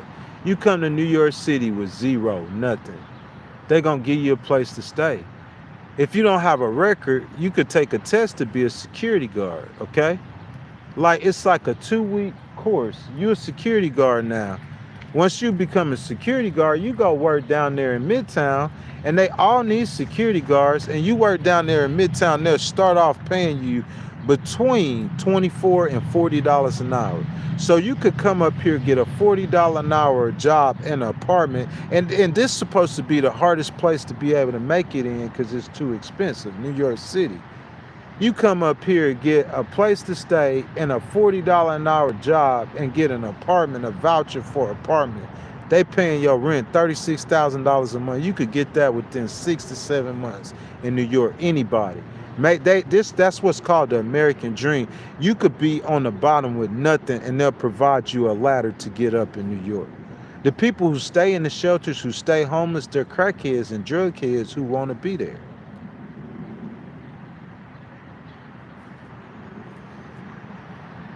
You don't have that opportunity in the South, EJ, that you have up here. And that's just the bottom line. That's facts. You can say what you want to. Ain't nobody in the South got a $40 an hour job hardly. I'm talking about they put regular security guards. I'm talking about it ain't nothing for you to get that kind of job. Not up here. The red states only prospered due to slavery. What they offering now. It's easy to get an apartment anywhere. It's just more expensive in New York. Well, we were talking about a homeless person. We not talking about regular people getting apartments. He talking about someone who come up here with nothing. What Democratic cities give $3,000 vouchers to the residents to get an apartment? Name one. I'll wait for it. I mean, what Republican cities? I'm sorry. What Republican cities will give you a $3,000 voucher to get an apartment if you're homeless within a year, 12 months?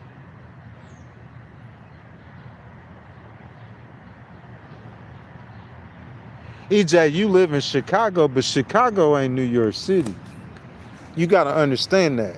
Y'all play Chicago on, y'all listen, people think that in New York you just arrogant, but you just don't understand. Y'all play Chicago on a pedestal when I got 3 boroughs. I could count 3 sections of New York bigger than Chicago. Queens is bigger than Chicago. Brooklyn is bigger than Chicago. And the Bronx is bigger than Chicago. So Chicago ain't New York City. It might be a blue city. It might be a powerful city. It's not New York City. Nowhere close.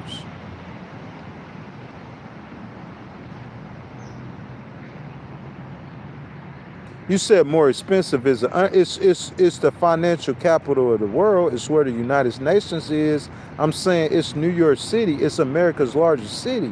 It's New York City. But I'm saying to balance out the expense of apartments, I'm saying they provide for anybody.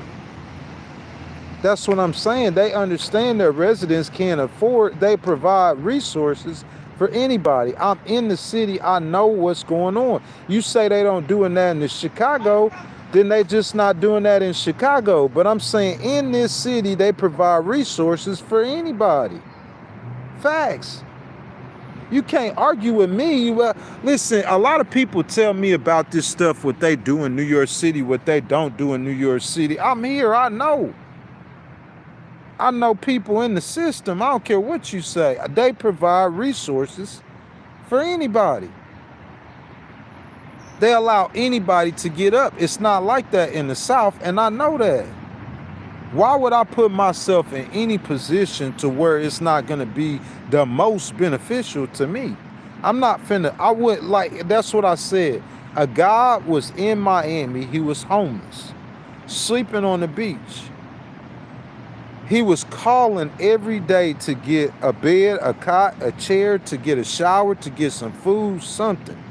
And they was telling him every single day that they didn't have a bed. That's his story. So his story is he came to New York and his first day, day one. I'm talking about walk straight off the streets to a place where he taking a shower, getting food, and they putting him in the chair. He off the streets. And then they got organizations that come to that shelter and they give him a bed within hours. Do it to anybody at any time for any reason. That's their system. They help people. They gonna help you get up. You ain't gotta be outside in New York. That's a choice. Them people you see sleeping outside, they choosing to do that. The mayor, he not gonna go around. It's against the law for him really to be sleeping outside. Really in this state, you supposed to be in the bed. But I'm saying in this city, excuse me. But I'm saying the police ain't gonna go around messing with people, man. They don't really be harassing people. You know, so that's what that is. Maybe so, but that don't make I don't care. Slaves were sold into slavery by other Africans, other black people. That don't mean it's right. Because black people are doing it don't mean slavery right. Oh, black people got slaves too. That don't make it right. It's still wrong.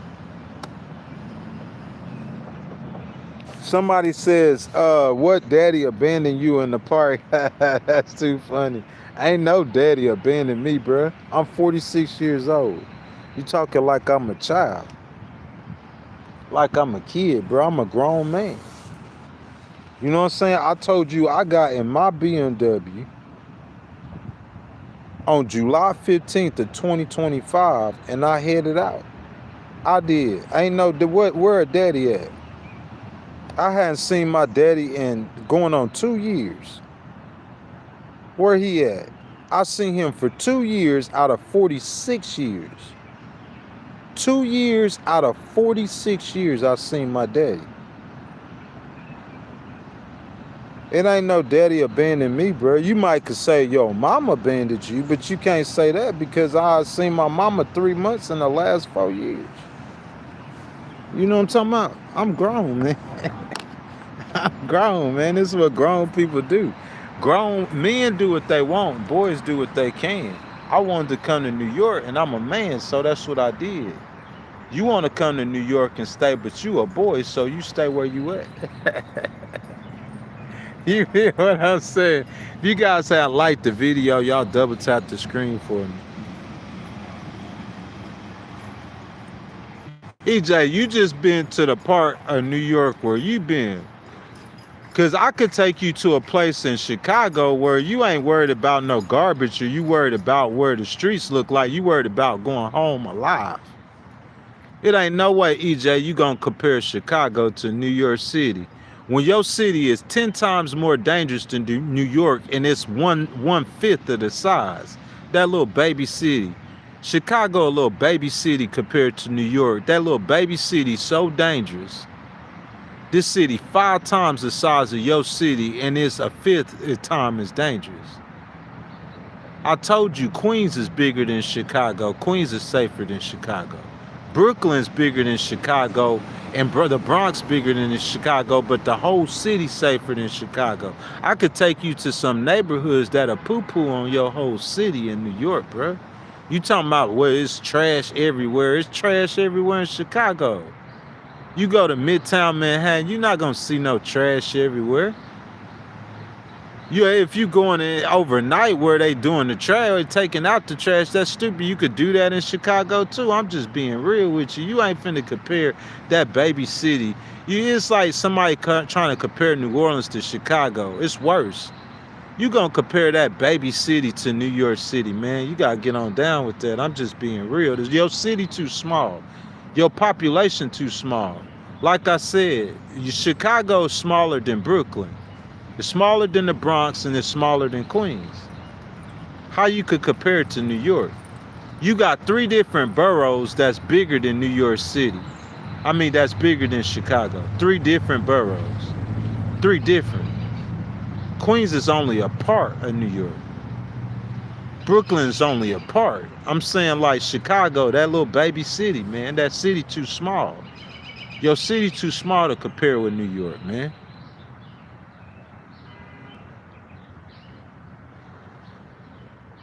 You said Chicago's tougher than New York. This ain't about tough. Now we getting on tough. I'm saying you getting on tough. We talking about tough now. That's what we talking about, tough. If that's the question about tough, who wants to live in a place where you getting 2-year-olds shot in the face over a stupid dispute over some drugs and some? That's stupid. Like tough, you can have that tough. We want to keep children and babies safe. You having a problem doing that in Chicago. I'm not hating on Chicago. You can't hate on New York City though. That's retarded. That's dumb. It don't make no sense. That's like hating on yourself. That's your biggest city. That's your biggest city in your country is New York. It's not Chicago. I know it's a pride thing. People got pride. Them in New York, this Empire State. They call themselves the King State, the Empire City. You know what I'm saying? They got ego things too, but I'm saying they city bigger than y'all's. That's all I'm saying. They city bigger than y'all's. That's all I'm saying. Whether or not you like New York or not, whatever your opinions in New York, I'm not into that. I'm saying what I'm saying right now, this morning, is regardless of your opinions, they city bigger than y'all. Mr. Full Circle says, you heard what the lady said running for governor in Texas. If she wouldn't give $1,500 to everyone in Texas, she's smart. Because that's what you got to do. That's what you need to do. I'm saying, listen, that's something that I mean, if they believe her, if they believe she could get it pulled off, I'm saying that's something that'll make her vote for her. Who said that? Excuse me, Mr. Full Circle. That's something, that's smart. The candidates, that's what they listen, that girl running for Congress, I mean for governor in Texas, Miss Gina, whatever her, she need to go get AOC. I'm saying she need to make people believe that she gonna be the Santa Claus. That's how the Democrats gonna win. That's how you beat a Republican in this environment. All the poor people, I'm saying they Republicans. I'm sorry, Governor Abbott. I know y'all got the economy. It's just Texas don't have the problems that a lot of places in America have. That's the only thing. Texas economy is real good. Anybody could go get a job, and it don't cost as much to live in Texas as it does in New York or California. And anybody could go get a $20-some an hour job. I was in Texas within 3 months. I was working for Tesla. Within 3 months in Texas, I went to Texas. I was making over 20 an hour. It wasn't even 3 months, to be honest with you. I got there in the end of November, and I was working for Tesla by the middle of January. I was hired by the beginning of January at Tesla. A month and a half. All over Texas. I know guys go to Texas, they get jobs making $3,000 a week, $6,000. Yeah, they do got oil. Texas is different. That's what I'm saying. It's different. You could say that about Gina. Gina, that's clever. That's real clever for Miss, what's her name? Hanosa. That's real clever. Yeah, that's what you need to do. That'll give you a chance. Because I'm saying, like, the argument about the government not helping you and getting a job, that works in Texas. Even though their government on the slick do help a lot of poor people, they got the money to do so. Like a blue state. Listen, red state, blue state, I don't believe that the American people in general are not going to help homeless. They're not going to help people. Within your society, those churches and organizations in America, red state or blue state, are going to attempt to help people. I'm telling you, that's just what I believe. If they have the money and the resources. I'm saying the way the Democrats have set it up with the money and the resources, it works with the Democrats. That's all I'm saying. The Democrats gonna put you in a position to win. I'm talking about New York City, at least I know. Within the metro areas in New York City, it's the same as well. So can Americans laugh out loud once you put them in factories? You beating us. Let's see. Chinese has robot factories. I would never live in Texas, racist place. Still got sundown towns. They do got sundown towns in Texas. But you got to go there to know, man. Austin, Houston, you see what I'm saying? Dallas. Dallas is a ginormous urban area. It's a lot of African Americans. There's more blacks in Texas than it is any other state. You got a lot of Latinos in Texas. You know what I'm saying? So You can't really just judge it until you go there. You know what I'm saying? They talking about mass producing working robots. Yeah, Elon's working on that. They're called humanoids, you know what I'm saying? And he's training. They're training robots that has AI software embedded in them to do human tasks. That's factual. Cops in China use AI. I'm not sure how much they using. We could do a live stream on that. I done learned that police in America using AI too. I don't know to which extent though. I haven't really. I've read it, but I haven't really studied it or researched it. You talking about the economy's great, but the government's too racist. Oh, you talking about Texas? I don't know about the government being racist in Texas. If you say so, maybe they are. You know what I'm saying? There have been situations, there's things happen in Texas, there's things happen in cities and places all over America. So I'm saying I haven't had an experience with the government being too racist in Texas. I hadn't had that experience. I had experiences with things happening in Texas. You saying the state government? I didn't see the state government racist in Texas. That's not what I seen. Not the state government, not Governor Abbott. That's not my experiences. Other people might have had experiences in Texas, not mine. Mississippi, you could say that. Like, you know, guys, if y'all heard of Nolan Wells, rest in peace. Y'all know what's going on in Mississippi. The history of Mississippi, Alabama, and Texas have a history too. But I'm saying my experience from 2022 to 2025, I never had that experience in Texas with racism and their government. I didn't have that experience. Not with the state government. Never. Not one time. I called Governor's Abbott office before plenty of times on police departments. Listen to me. I called Governor Abbott's office before on a police department in his state. And I promise you, his attitude, their attitude was not what no one knew what y'all saying. When I took those cases to court, which that's a branch of government that I deal with the most, and that the regular people deal with the most is the police and the courts.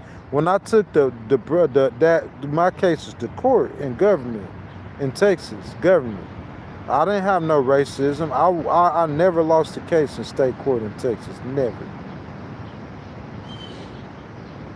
I don't know if I lost a case in federal court because the one I did lose went back.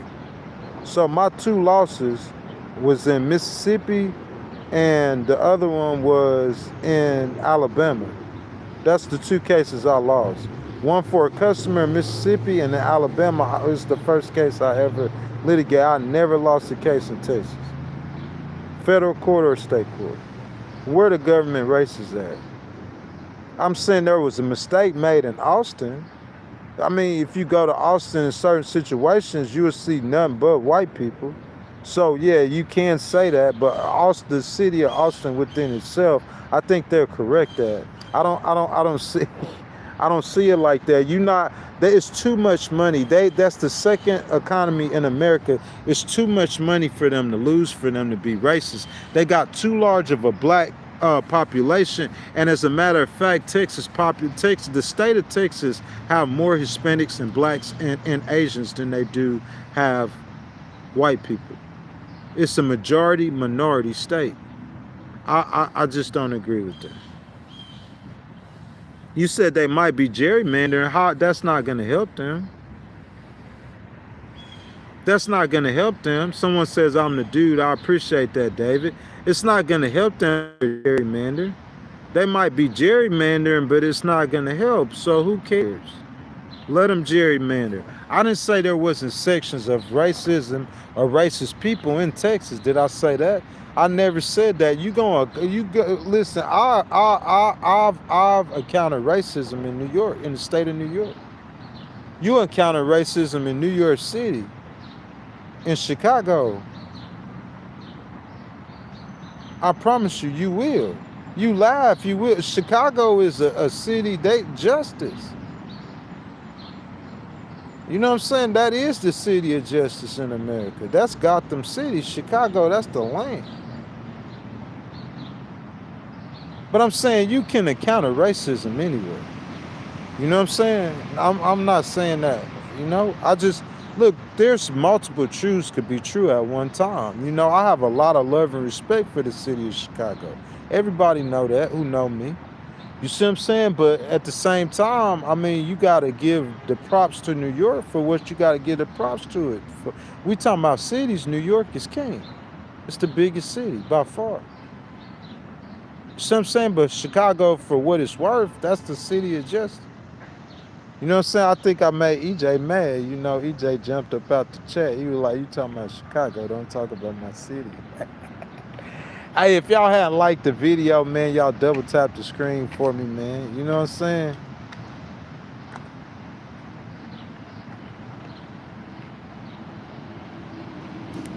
Oh, somebody said $1,500. They still talking about Gina saying she gonna give out $1,500 if she win the election in Texas, man.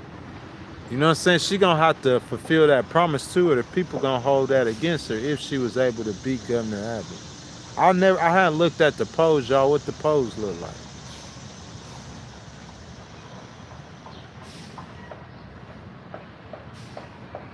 I don't understand that. Native cities in Europe. Am I a lawyer? I'm not a lawyer. I'm a paralegal. Independent paralegal. I file lawsuits.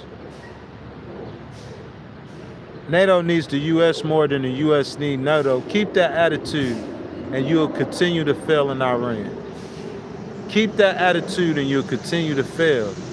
You got that ego stuff that we have in America, we got to get rid of that. It's about winning and losing. It's not about the ego. The world knows that the American military is dominant. The world knows America is dominant in so many things. We don't have nothing to prove. Stop living like you got something to prove. We ain't got nothing to prove. The only thing we got to prove is to win.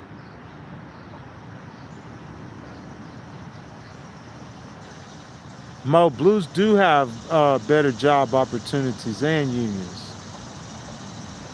You think the natives would have made a civil society if we just left them alone? Maybe not.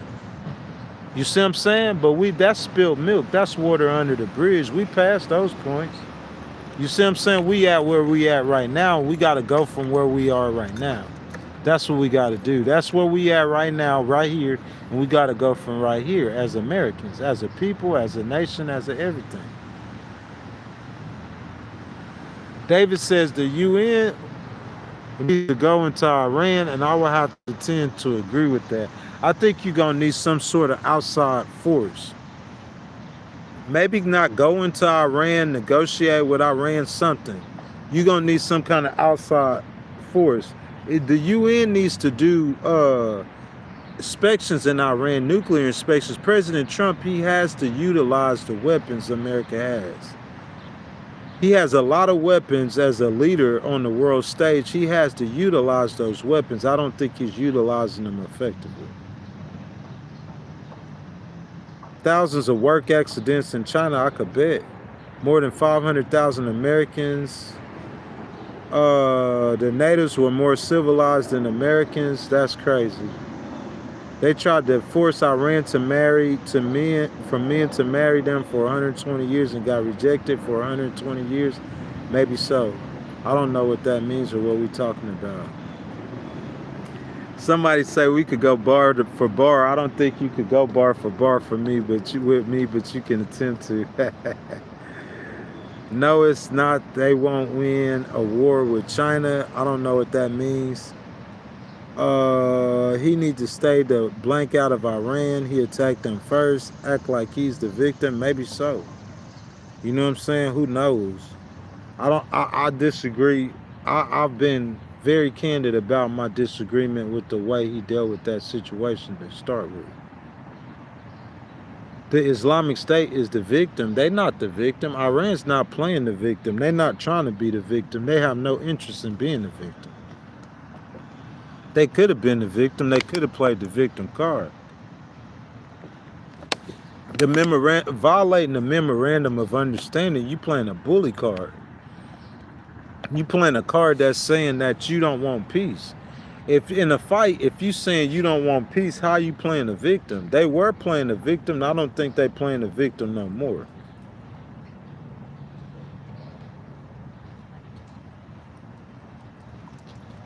Well, maybe the influence, he's doing that because of the influence. You see what I'm saying? The influence of Benjamin Netanyahu. That's what he's doing it for. The influence. That's all it is to it. He's doing it for the influence of Benjamin Netanyahu. That's what he's doing it for. He's doing it because of Israel's influence. I can't necessarily say he's doing that because, you know what I'm saying, but because of Israel's influence. Man, listen, I'm not arguing with you about the native, man. You know what I'm saying? Whatever you feel like about that, that's just your feelings, man. But listen, man, I got to get up out of here, bro. It's been about 2 hours and 24 minutes. We've been on the live stream, man. You know what I'm saying? Out here on the Upper West Side of Manhattan, man. You know what I'm saying? All the people who came back and listened to the content, man, I want to thank all of you guys. I appreciate all the love and support, man, as I do all the time, man. You know what I'm saying? Just out here doing what I do, man, speaking the truth, man. I know it's a lot of people who don't like it. It's a lot of people who have opposed me and they lost. I got a lot of people who don't like me. I got people who don't know me who don't like me. I got a lot of people who are judgmental of me. That's just them. That's their own darkness. I can't live in your darkness with you. Even if you think you're right with what you're saying, it's darkness, man. I can't live in your darkness with you, in your level of immaturity. You see what I'm saying? I leave people where they are in their hatred and their immaturity, and I just keep moving. I keep improving my life. Man, I got some big blessings coming up in my life and my future. I'm very proud of what I accomplished. Look, I'm on the Upper West Side of Manhattan, and what I have accomplished in these short years of my life at 46 years old is to be, like, when I tell people I won an appeal in the U.S. Court of Appeals, they don't believe that. Because if I want to appeal in the U.S. Court of Appeals, I'm probably more talented than 90% of the people who live in this community. You see what I'm saying? If I want to appeal in the U.S. Court of Appeals, they like, bro, I know he live in a $12,000 a month high rise. You see what I'm saying? That's why I tell you where I'm headed to with my talents and my abilities. I wasn't given the same opportunities that others were given, but where I'm headed to, bro, I am very proud of myself and what I have accomplished. And what I have accomplished, I don't care if you respect it or not, you can't take it from me. And like I said, it's more than most people have accomplished, and I'm aware of that. So whatever little that you feel that you better than me, I don't care, bro. That's just you. That's your thing. That's all your thing and your darkness. I'm still who I am. I'm still about to get tens of thousands of dollars. I'm still probably gonna make, you know what I'm saying, at least within a couple of months, I'll make at least what the per capita income is in this city. If it's over $100,000 within a few months, I'm still gonna do all of that. So, like, you got to realize that with me, your opinion, it does not matter. The people who you saying that due to somebody hating on me, like, these people don't know me. Someone then told them something about me. Due to someone hating on me and someone rejecting me, like, you got to see who you got rejecting me. What does he do for a living? I don't care if he's a millionaire. What does he do for a living? What has he accomplished? I'm a legal person. I'm saying the only thing higher than what you can accomplish that I have accomplished is winning an appeal in the U.S. Court of Appeals. As a paralegal, what I have accomplished is unheard of. Is from my work and what I have accomplished as a paralegal, I'll get respect in any room. If you tell President Trump and them, in that room with President Trump, he's going to have lawyers in there. I'm going to get respect in that room. If you go in a room with business people, I'm going to give respect. Any people, the work that I have accomplished in my life, I'm going to get a lot of respect for it, bro.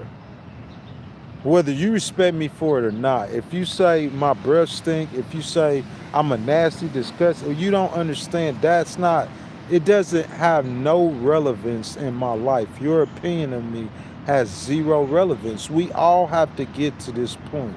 in our life. It was hard for me to get to this point because I used to be a rapper when I was in high school. I had a song on the radio when I was 16. I was extremely popular as a young man, had a lot of friends, but I had to get to a certain point in my life. I wanted to create a certain kind of success and a certain kind of wealth that everybody in my life didn't agree with that I created.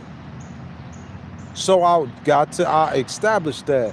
Like, who likes me and who don't like me, bro, I don't care. Like, whatever you call your program, whatever I don't care about it. It has no effect on me at all, bro. No effect whatsoever.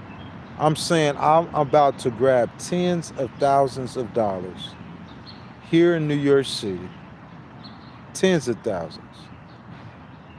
Tens of thousands. That's what I'm focused on. That's what matters, bro. Like, and I'm saying, like I said, what I accomplished, like my work, the work that I accomplished in the time that I accomplished, bro, I'm saying it's astounding. I wrote less than 40 cases. It's astounding. It's unbelievable. And I'm proud of it. That's what matters. I'm proud of it. I'm very proud of it. And I'm saying that's who I am at my core as a person. I might have a booger in my nose, man. You know what I'm saying? I'm saying if that's the kind of stuff you focus on, if you got a childlike mind, you got a lot of grown people. They say when grown people mature, they turn to children. They return to certain kind of stuff they did when they was kids. And like, don't you know, you see old people throwing, have you, any of y'all ever worked in the old folks home? You see old people throwing tantrums and stuff. You know, old people acting like children. They got mind of a child. A lot of times, people who are of older age, they have mind of their mind is of children. They got childlike minds. So they behave like children. They think like children. Everything is like on a child's level. You see what I'm saying? But my mind ain't like a child's level, you know? Like just how you got your $12,000 apartment on the Upper West Side, you had to focus and be serious. So you focused, you were serious, you made your millions, and now you can afford a $12,000 apartment in New York City. Well, I'm saying, like, I'm in my focus and being serious so I could get my millions. So, like, me being focused and serious, bro, like, all that extra stuff, man, it's just, it is what it is. It's just I can't participate in a lot of clownery or foolishness with you. You got to understand where I'm coming from. I'm trying to go somewhere in my life. Once I get to where I'm going, there'll be girls where I'm going. It might not be in New York City. It probably won't be. Wherever it is to where I'm to where I'm going, like whatever it is that I want, it's going to be a car. Whatever it is I want, it's going to be there. Buying a house, you know what I'm saying?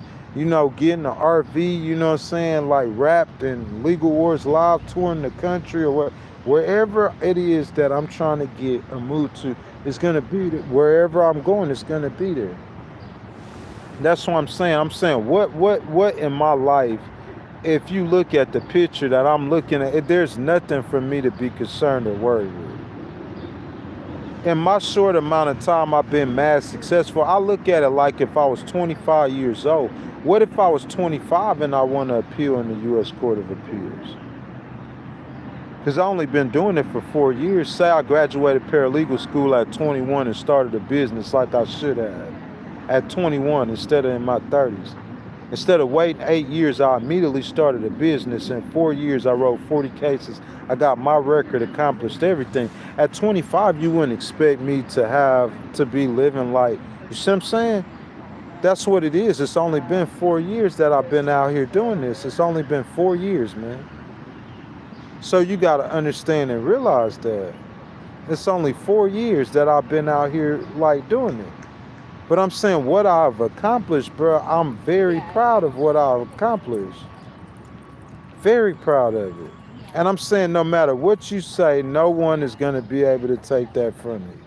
I don't care how you feel, your opinion is not going to change me from having a customer who's going to pay me $40,000 cash money for one case. For one 12-page document that I wrote, she's going to pay me $40,000 cash. She has an attorney on the case. It ain't nothing that you could change gonna say that's gonna change that. I'm talking about this ain't no cases that I got of my personal self. I'm talking about a case that I wrote for a customer that has an attorney that's working on that case. She's gonna pay me $40,000. They already putting a demand out. Ain't nothing you could say gonna change that. Ain't nothing that we could do. I can't do. There's nothing I really could do that to change that. I could walk around with on my face. Whatever you want me to be, I could walk around with it on my face, and you can have everybody laugh at me when they see me. It's not gonna change. Benjamin Crump, you can't change who he is.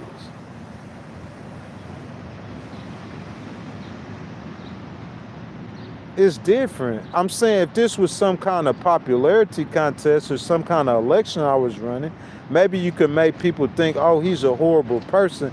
But I'm saying, like, I mean, you could say president, or like, I don't see how I'm gonna get you to see it. It's not gonna matter. I'm not molesting children. I'm not doing nothing that is gonna stop me from being successful, because my success comes from filing lawsuits, and they're there to file. They're lined up to be filed. Yeah, that's where where else my success come from? It's gonna come from filing lawsuits. You looking at this different. I'm looking at this from the eyes of those lawsuits. That's all I focus on is them lawsuits. I'm counting on them lawsuits to give me everything, whatever problem I have, I'm counting on them lawsuits to cure it. Whatever problem I have, I'm counting on them lawsuits to cure the problem.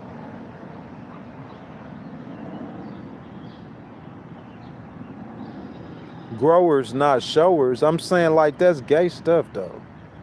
That's a bunch of gay stuff. You know what I'm saying? I don't care, bro. Like, you gotta understand who I am, bro. I don't care. Like, it don't matter. When I know, bro, listen, I was independent paralegal 4 years, bro. I'm proud of myself. You don't have to respect it. I don't care. I'ma just get my check. You could smile and laugh at it and think it's trivial. I'ma just get my check. I just get checks and W's. I get W's and checks. I'm not asking for respect. When I ask you to respect me, when have I asked anybody to respect me? Y'all never one time heard me ask for respect. I ask for my money. I ask for my check.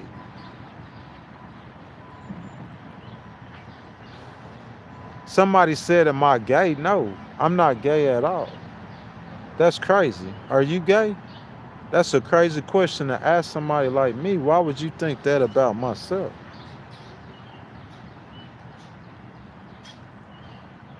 Somebody said they drinking coffee looking at their Donald Trump picture on the wall. You're going to be throwing darts at that picture pretty soon.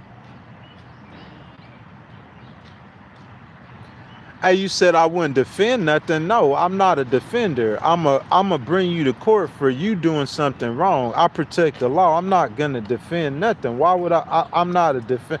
You have some attorneys, that's what they do. They defend lawsuits. I've defended, like, I've got charges dismissed by the state on me.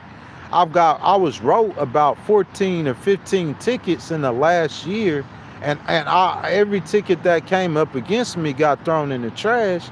I'm saying I defend myself, like, but as far as me defending other people, no. I write lawsuits and defend U.S. law. I protect U.S. law. I do defend the law. If you violate the law, I'm gonna sue you and I'm gonna impose a fine or a penalty on you for my damages, so you won't do it to no one else again.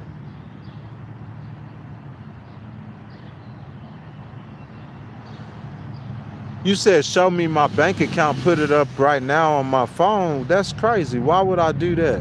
Who are you for me to show your bank account to? You see what I'm saying? Come ask me to do that for you in December. I'll show you my bank account in December. You want to see my account? I'll show it to you in December. You want to see it? I'll show it to you in December. Whoever, all the people who talking, well, you know this, we almost to August, y'all. We almost in the middle of July. So let's count August, September, October, November, and then we're going to touch December. So you looking at 4 months and some weeks. You looking at less than 130 days. Whoever doing all that talking in less than 130 days, swing right back into this live stream and ask me to show you my bank account then. You know what I'm saying? I'll show it to you then.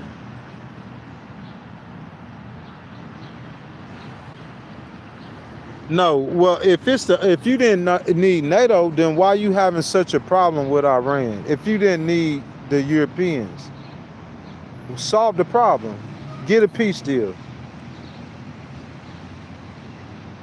complete success. If you don't need the Europeans, complete successful negotiations.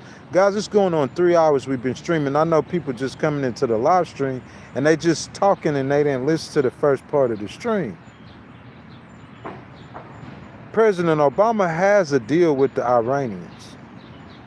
President Trump ain't never made no deal with the Iranians. The Europeans have made deals with they made a deal with the Iranians. President Trump still don't have a deal. He made a deal. He had the memorandum, but he tore up his own memorandum. So that don't count. So I'm saying, what deal does President Trump have? He don't have no deal. He don't have a deal. What are we talking about? He don't have a deal.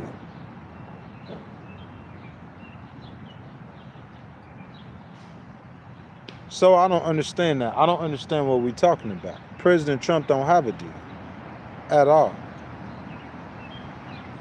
That's why he needs NATO. Y'all, it's 2 hours and 40 minutes we be on this live stream, man. You know what I'm saying? I got some stuff and some work to do. If you guys don't know, I'll be doing these cases like I told y'all. You know what I'm saying? There's a heat advisory issue for Manhattan, y'all. It's going to get hot out here. It's going to get real hot out here. Hold on a second. Let me see something. Okay, I was just trying to see my emails for my cases, y'all. That's my time. I appreciate y'all, man, coming in, stopping out, you know what I'm saying, showing some support. We added a channel member, so we hit 40 channel members. If we could do at least one a day, I'd be completely happy, man. Thank y'all for y'all support. Thank y'all for y'all love. We'll be live again tomorrow, 7:15 a.m. Eastern time. I'll see y'all then. Look, somebody gonna donate right before I go off, man. Uncle Alert. Uncle Alert. They like, nah, you gotta stay on the live stream. Man, appreciate the love, my boy. God King. I'm trying to click on his thing so I could make my boy a moderator. 250th birthday of American Loyal Patriots fireworks show that Donald Trump put on makes me proud to live in the greatest country. I don't hate on that. I don't hate on anything to do with President Trump or none of that. I don't hate on that, none of that. You ain't hearing me hate on that. I'm just going to tell you the truth. We come on the conversation, we talking about something, I'm just say the truth. You know what I'm saying? I'm proud to be an American, 250 years. There's things that Americans do or things that people do or whatever. That's what it's just what it is. But I'm proud to be an American. I don't care if you like me or don't like me, how you feel. Bro, I walk around this city. This don't have nothing to do with Manhattan. This go everywhere I go. I walk around this city. It's people who don't like me that don't even know me. So you don't know me. You don't know nothing about me. I don't know your name, but you don't like me. You know personal stuff about me. There's so many problems with America. America's full of problems. But that don't mean that I'm not going to love my country. I just recognize the stupidity and the stupid people, and I'm going to point them and call them out on their stupidity. I'm not going to foo-foo or shoo-shoo my whole country because of some idiots that's walking around here. So, yes, I'm very proud to be in America. 250 years of greatness, we want 250 more. The way we do that is, we just got to stay focused on what needs to get accomplished and get done. we get off focus and we start on everything else. I'm focused on what I'm accomplishing and get done. I don't care about none of the rest of the stuff. I don't care about nothing you got to say. You can't touch me. You can't affect me. Not my mental, not my emotions, not my mind. I don't care. You got to get that through your thick skull. I do not care. You're not stopping me from doing nothing that I want to do. I could demonstrate it to you before I demonstrated it to my opponents almost a decade ago. But you got to demonstrate it to God too in the meantime, and I'm not going to demonstrate that to God. I have nothing to prove to you. All I'm doing is filing my lawsuits and getting my money. That's it. That's all I care about. Filing my lawsuits and getting my money in my cases. And I've been madly successful at doing that. That's my business, that's my future, that's my career. Like I said, I have a customer who has an attorney on this case. It's a guaranteed win. And she owes me $40,000 cash. That ain't got nothing to do with the 4 cases that I have against cities in federal court. I'm talking about this is a customer on an unrelated case to any case that I filed in an unrelated state just because some documents I did for her with an unrelated injury. She had over $170,000 in medical bills. That owed me $40,000. What I care about this dude position? Look, in my mind, like I'm saying, if I'm a appeal, if I'm a award win, if I want to appeal in the U.S. Court of Appeals, right? So in my mind, how I'm thinking is, I'm thinking that dude, like these dudes, people professional that's living like they ain't done that. So it's like I'm looking at the 40,000. That ain't, bro. What I deserve. I deserve to make 40,000 a month.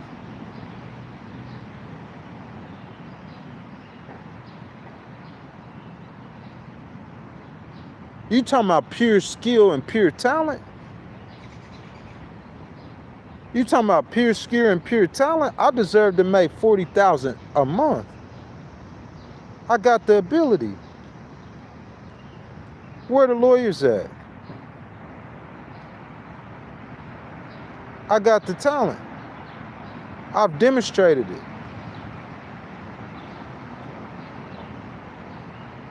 You know, if you had mock trials and my paralegal classes, my paralegal teacher, she could see the students who had all of the potential. She could see it in the mock trials. Under any circumstances that you put me in, where I had to deliver a document in which I got paid, that document, I'm telling you, I have the skill set. I have the talent. 40,000 a month. You talking about, oh, I got a case where I'm gonna get paid 40,000 for a 12-page document. Oh, I got a case I'm working on. This city owe me $20,000 settlement. This county owe me $40,000. This city owe me $40,000. And this city, I'll let them slide with $10,000. Oh yeah, I forgot about the city back at home. I might even let them slide with $5,000, $7,000. Nah, I'm not talking about that. I'm saying 40,000 a month without me being no independent paralegal. I'm talking about working for a law firm. They got all the work. They got all the cases. I'm just doing the documents. That's what I'm saying.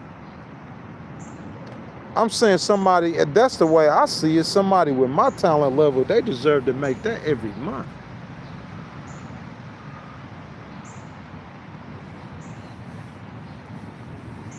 So you say if I make $200,000 in the next from November or from the end of October, from the end of October to the beginning of March, if I make $200,000 within 6 months, bro, I deserve to make more than that, in my opinion.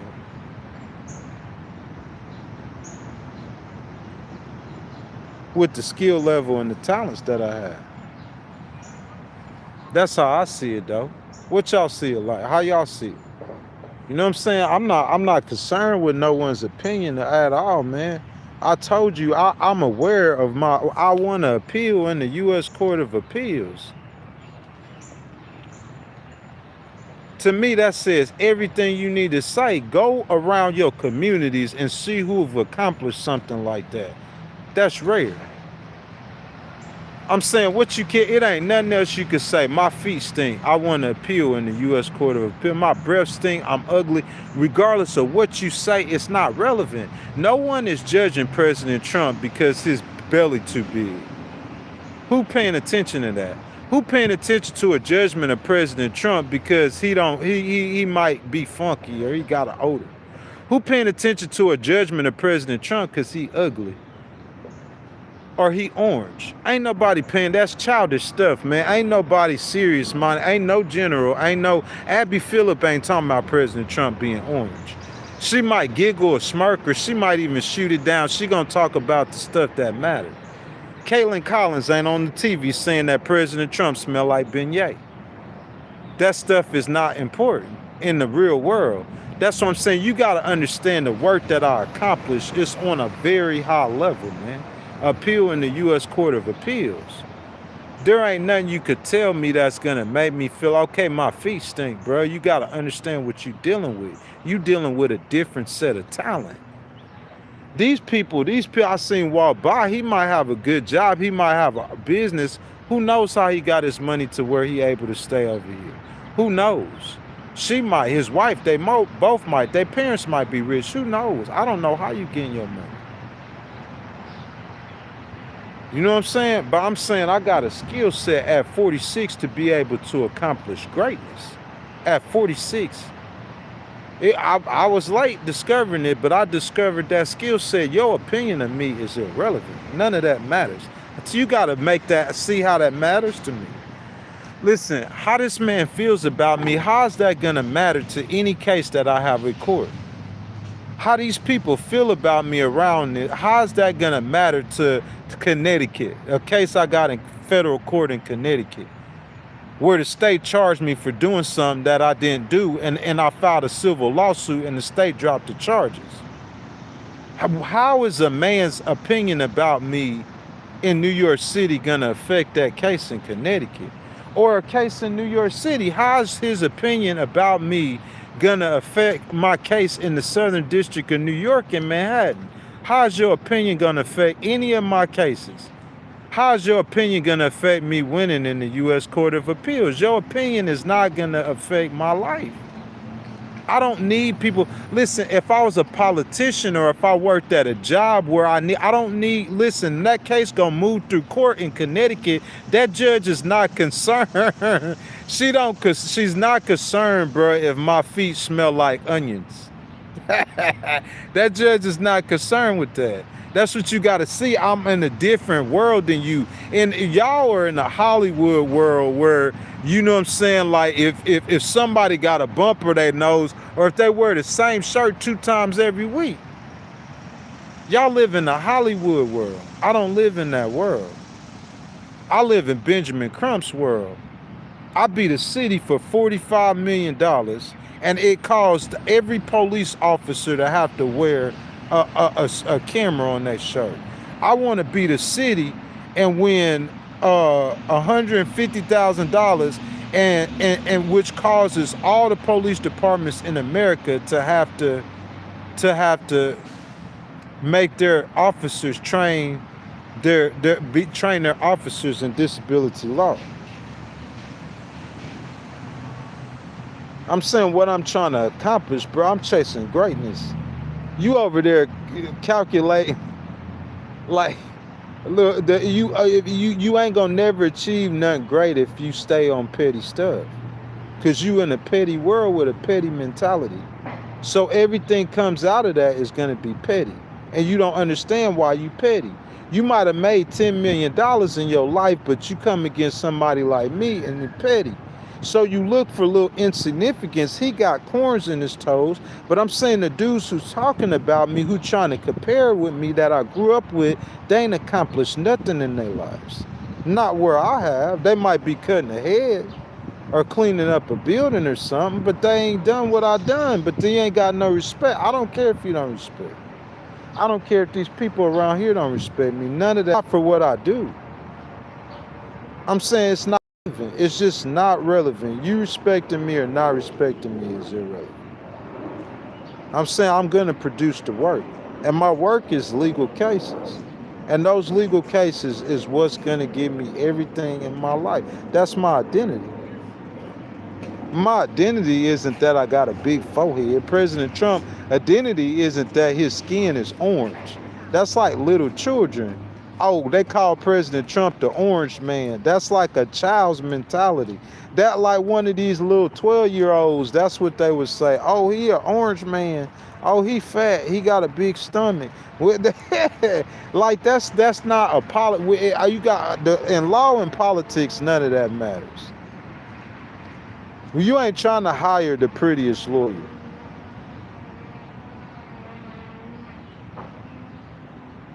I appreciate it, Juan. You're not trying to hire the prettiest lawyer.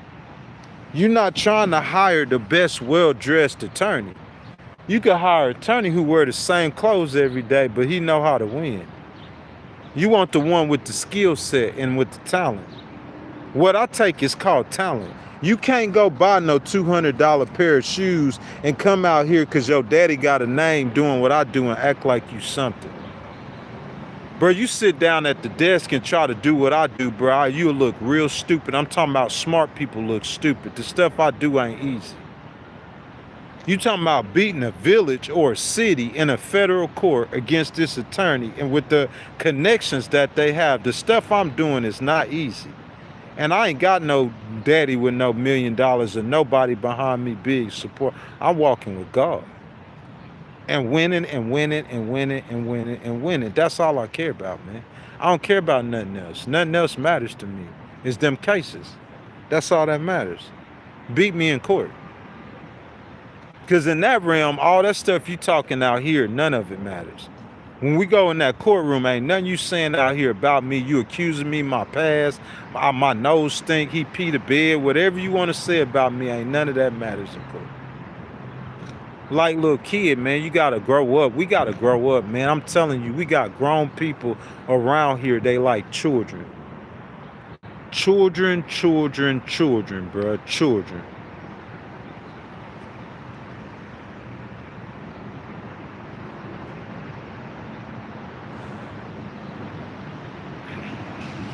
You saying socialist living, it's working out real good for me.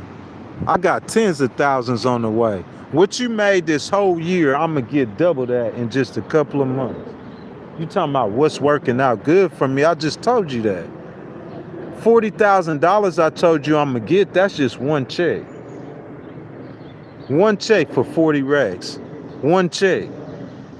I got that. I'm saying that's the most solid check, but I got 5 checks on the table. If I get paid on everything I got on the table, I'm going to walk away with close to $200,000, bro. So I'm counting on getting paid for half of it plus that 40 racks, bro. I'm going to walk away with 100 racks. Point blank. And I'm going to make that, bro. I'm going to get that within some months. 100,000 cash.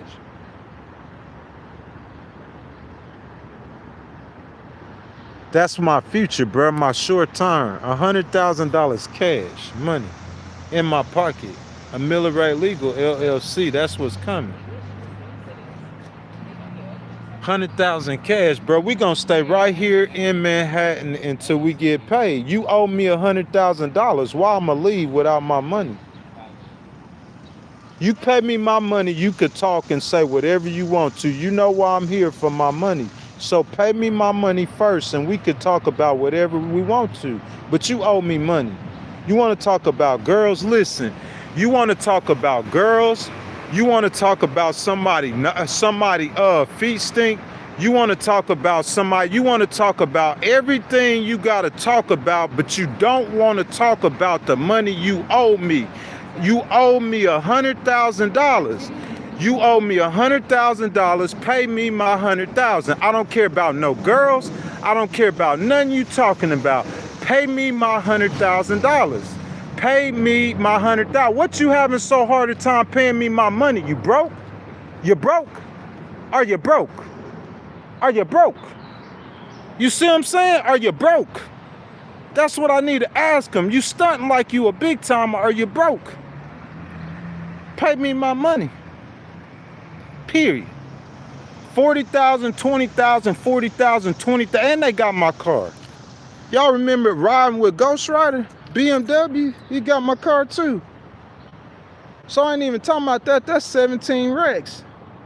I ain't talking about my car. But you got my money in my car. I could buy a new car, you know what I'm saying? I'm probably going to get an SUV because I probably get an RV for the business while I'm on the road, you know what I'm saying? I'll do the some of the streams inside the RV and go outside. But I'm saying, you talking about that, bro. Pay me what you owe me. I don't want to hear you talking about nothing. You talking about girls? I'm talking about, it's not even regular girls, bro. They coming at me with meth heads and crackheads. I promise, the second crackhead in a row.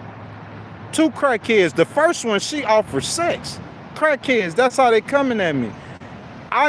Listen, if you were coming at me with girls who weren't crackheads or meth heads, I'm saying that's one thing.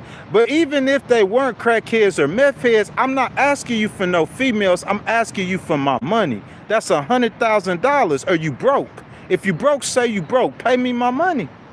I just want my money. That's all after that, you could say whatever you want to. Just pay me my money.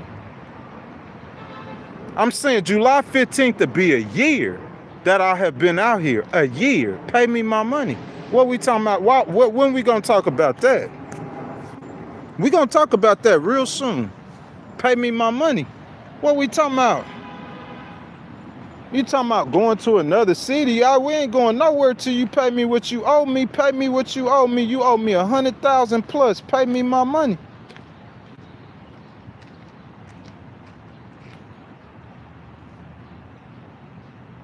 You see what I'm saying? Whatever you feel about me, that's cool, bro. I'm saying I don't care. It doesn't matter. It's irrelevant. I honor your feelings if you pay me after you pay me what you owe me. Pay me what you owe me. It's that simple. You got to pay what you owe. If you broke, you broke. If you broke, say you broke. If you broke, you say you broke. But you owe me 100,000. I need my money. If the city broke, if the village broke, y'all broke. You got insurance though, so you're going to have to make an insurance claim. But if you broke, you broke. If the millionaire behind you backing it up, if he broke, he broke. If he don't have the money, he don't have the money. That's one thing. If he out there stunting like he got money, but he really don't, that's one thing. You know what I'm saying? But I'm saying, you know what time it is. You need to have integrity, do the right thing, and pay me my money. That's what you owe me. You know what I'm saying? 3 hours, y'all. That's my time on a Monday. That's how we jumped off to start the week, 7:15 a.m. tomorrow. Y'all never forget Christ is King, man. I love y'all. It's Ghost.